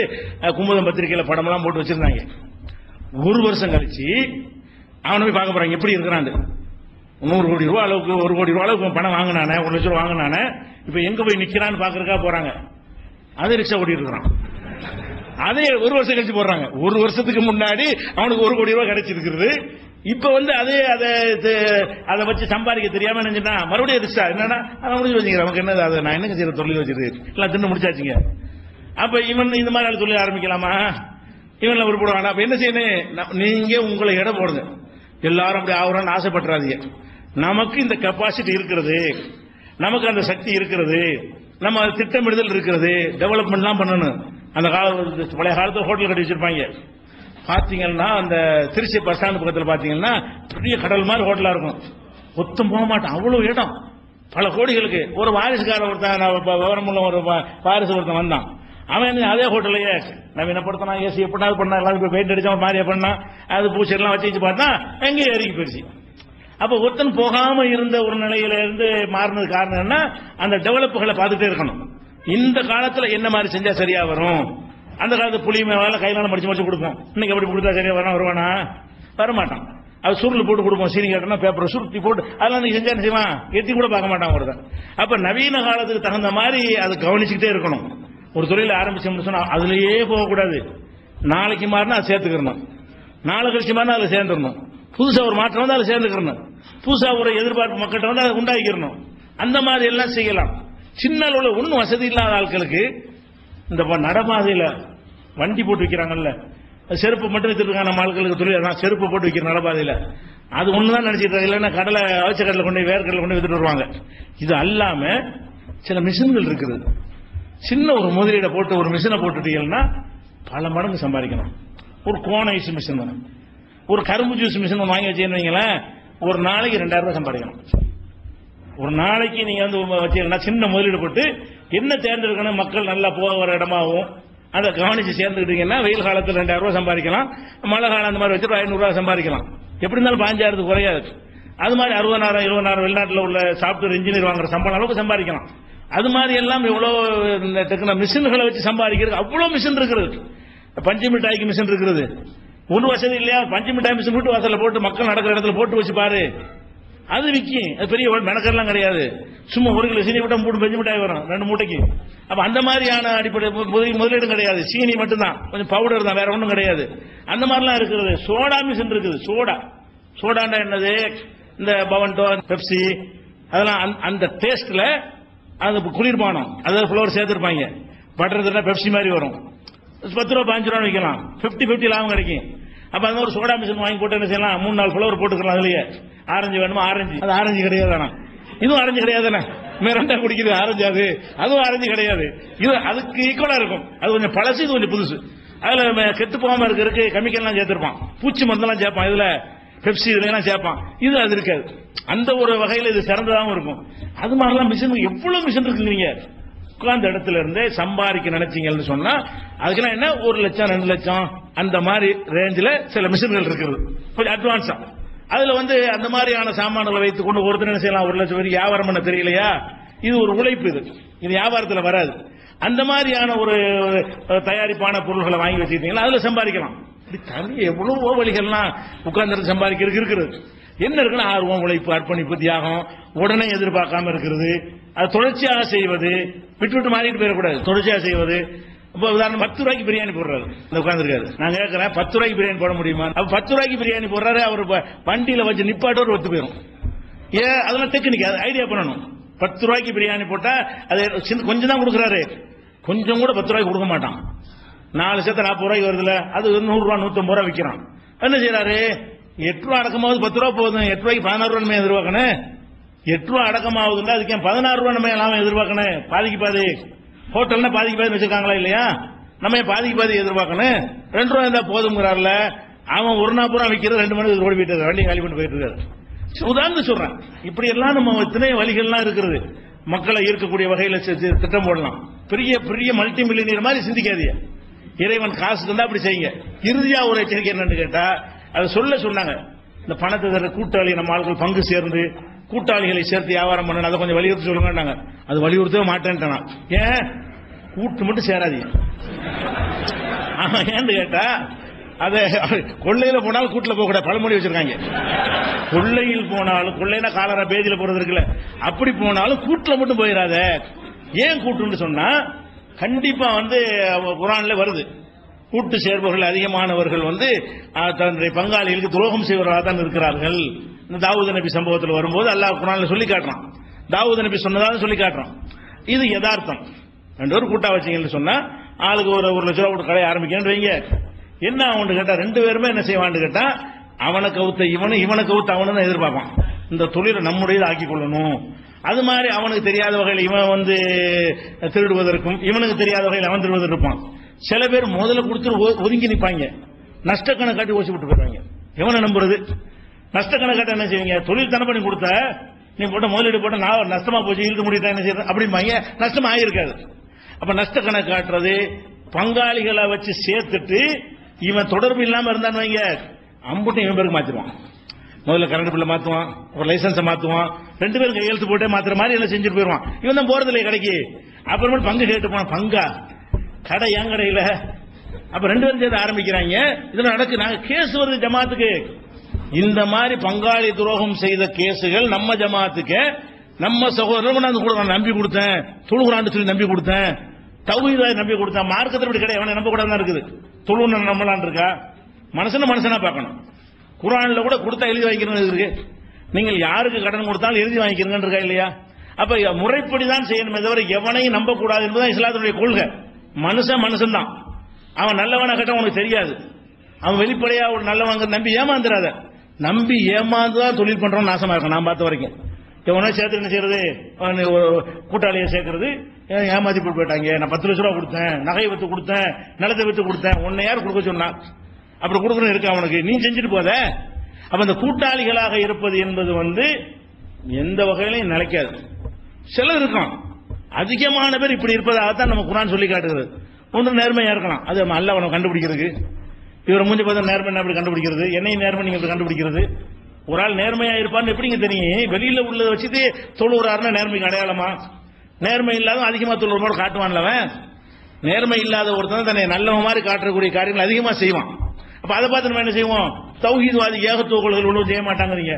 ஒரு ஏமாத்திரவன் ஏகத்துவ வேஷம் போட்டவங்களுக்கு எப்படி தெரியும்? ஏகத்துவ உள்ளவன் செய்ய மாட்டான், உண்மைதான். அது ஏமாத்திரவன் ஏகத்துவவாதி வேஷம் போட்டா அது உங்களுக்கு கண்டுபிடிக்க இயலுமா? அப்ப நம்ம என்ன செய்யக்கூடாது? அவர் சொந்தக்காரர், இவர் மாமா, இவர் மச்சான், இவர் கொள்கை உறுதியானவர், இவர் ரொம்ப நல்ல இபாதத்துள்ள, ஹஜ்ஜிக்கு எழுதுற, ஹஜ்ஜிக்கு போன, அதெல்லாம் கிடையாது. இஸ்லாத்துல மனுஷன் தான். அந்த மாதிரி எப்ப நீங்க செய்யணும்னா அவர் பக்காவா பர்ஃபெக்டா நீங்களும் உட்கார்ந்து பங்கெடுத்து ஒவ்வொரு வினாடியும் கண்காணித்து அந்த மாதிரி கேமரா போட்டு வீட்டில் உட்கார்ந்து பார்க்கறத ஏற்பாடு செஞ்சு நீ அவனை ஏமாத்தாம அவன் உன்னை ஏமாத்தாத அனைத்தும் செய்து கொண்டாலே தவிர கூட்டு வேணாம். நீங்க செய்யற அந்த கூட்டம் அப்படி செய்வதே கிடையாது. நிறைய கூட்டங்கள் பணத்தை கொடுத்து ஒதுக்கிறாங்க. கூட்டுங்கிற பேர் என்ன செய்யறது? என்கிட்ட பணம் இருக்குந்தாங்க 10 லட்சம் செய்றீங்க, தொழில் சேர்த்துக்கிறோங்க. அது அந்த மாதிரி கூட்டம் ஏன் செய்றீங்க நீங்க? அதுல நஷ்டமாச்சு, நிஜமா நஷ்டமாச்சுன்னு வைங்களா, அவன் நம்ப மாட்டான். நஷ்டமாக்கி ஏமாத்துறது ஒரு பக்கம் இருக்கிறது. நிஜமாவே 2 பேர் சேர்ந்து கூட்டம் என்கிட்ட கூட்டம் சேர்றீங்க, வியாபாரம் பண்றேன், ஏதோ ஒரு காரணம் நஷ்டமாயி போச்சு, நான் சொல்றேன்னு வைங்களேன், நஷ்டம் ஆயிருக்காது, ஃப்ராட் பண்றாங்க. அப்ப உங்க நாணயத்தை கேள்விக்குறி. ஒன்னும் நீங்க ஏமாத்துற ஆளா இருக்கிறீங்க, இல்லன்னா உங்களுக்கு கெட்ட பேர் எடுக்கிற ஆளா இருக்கிறீங்க. எதுக்கு இது தேவையா? இது இருக்கிற கொண்டு செஞ்சுட்டு போயிடும் நிம்மதி. உங்கள்கிட்ட 10 லட்சம் ரூபாய் இருந்தா 10 லட்சத்துக்குள்ள பண்ணுங்களேன். ஏன் இன்னொருத்தட்ட 10 வாங்கி 20 ஆக்க பாக்குறீங்க? அடுத்தவங்க ஆசைப்பட்டு அவனுக்கு ஏன் உழைக்கிறீங்க? இந்த ஒரு அடிப்படையில் நீங்க செய்து கொண்டா, அதனால அந்த பார்ட்னருக்கு நான் வலியுறுத்த மாட்டேன் சொன்னாரு. பார்ட்னர் போய் நிறைய மக்கள் காசு வச்சிருக்காங்க, நிறைய மக்கள் தொழில் தெரிஞ்சவங்க இருக்கிறாங்க, எல்லாம் நினைச்சா பயங்கரமா முன்னேறலாம்டாங்க. முன்னேறவே இயலாது. ஏமாறத்தான் இயலும். 90% ஏமாறத்தான் இயலும். அதனால உங்களுக்கு உள்ளதை கொண்டு செய்யுங்க, அது பாட்டுக்கு டெவலப் ஆகி தான் வரும். பார்ட்னர் சேர்த்துலாம் முன்னேறணுங்கிற அவசியம் கிடையாது. எல்லாம் இழந்துடக்கூடாதுல்ல. பார்ட்னர் சேர்றதுல 2க்கும் வாய்ப்பு இருக்கா இல்லையா? அவன் கரெக்டா இருக்கிறது 50 வாய்ப்பு இருக்குது, கரெக்டா இல்லாம இருக்கிறது 50 இருக்கிறது. ஏன் அப்படி 50-50 போய் இறங்குறீங்க? நீங்க 100% உங்க தொழில இறங்கி போயிட வேண்டியதானே. அப்புறம் இழந்துட்டா நமக்கு என்ன ஆகும்? யோசிச்சு பாருங்க. நீங்க 10 வருஷம் சவுதியில இருந்து சம்பாதிச்ச காசாதான், அதை கொண்டு நீங்க நம்பி நீங்க தந்துட்டீங்க. நான் உங்களை ஏமாத்தி விட்டேன், நீ என்ன செய்ய? இப்ப இன்னும் 10 வருஷம் சவுதி போக முடியுமா? அந்த காசு சம்பாதிக்க முடியுமா? நிம்மதியை உங்களுக்கு தூங்க முடியுமா? அது மாதிரியான ஒரு நிலையில நம்ம இழந்துட்டு தான் பாடம் கற்பிக்கிறோம். யார்ட்டையும் இழக்காதீங்க. வேற ஏதாவது நீங்க உங்களுக்கு இருக்கிற காசை வச்சு நீங்களே இன்னும் சொல்றேன்னா, அந்த பணத்தை எல்லாம் உங்களுக்கு தந்திருக்காங்கல்ல, அதுக்கே உங்களை உழைப்பு செலுத்த மாட்டேங்கிறீங்க. அடுத்தவன்ட்ட கொடுத்து வாங்க நீங்க நினைக்கிறீங்க? உங்கள்கிட்ட ஒரு காசு தந்திருக்கிறான், அதை வச்சு நீங்க டெவலப் பண்ண முடியும். நீங்க என்ன நினைக்கிறீங்க? உழைக்க மாட்டேன், கொடுப்பேன், லாபத்தை வாங்கி தின்னுட்டு இருப்பீங்கிற மாதிரி வட்டி இல்ல இது.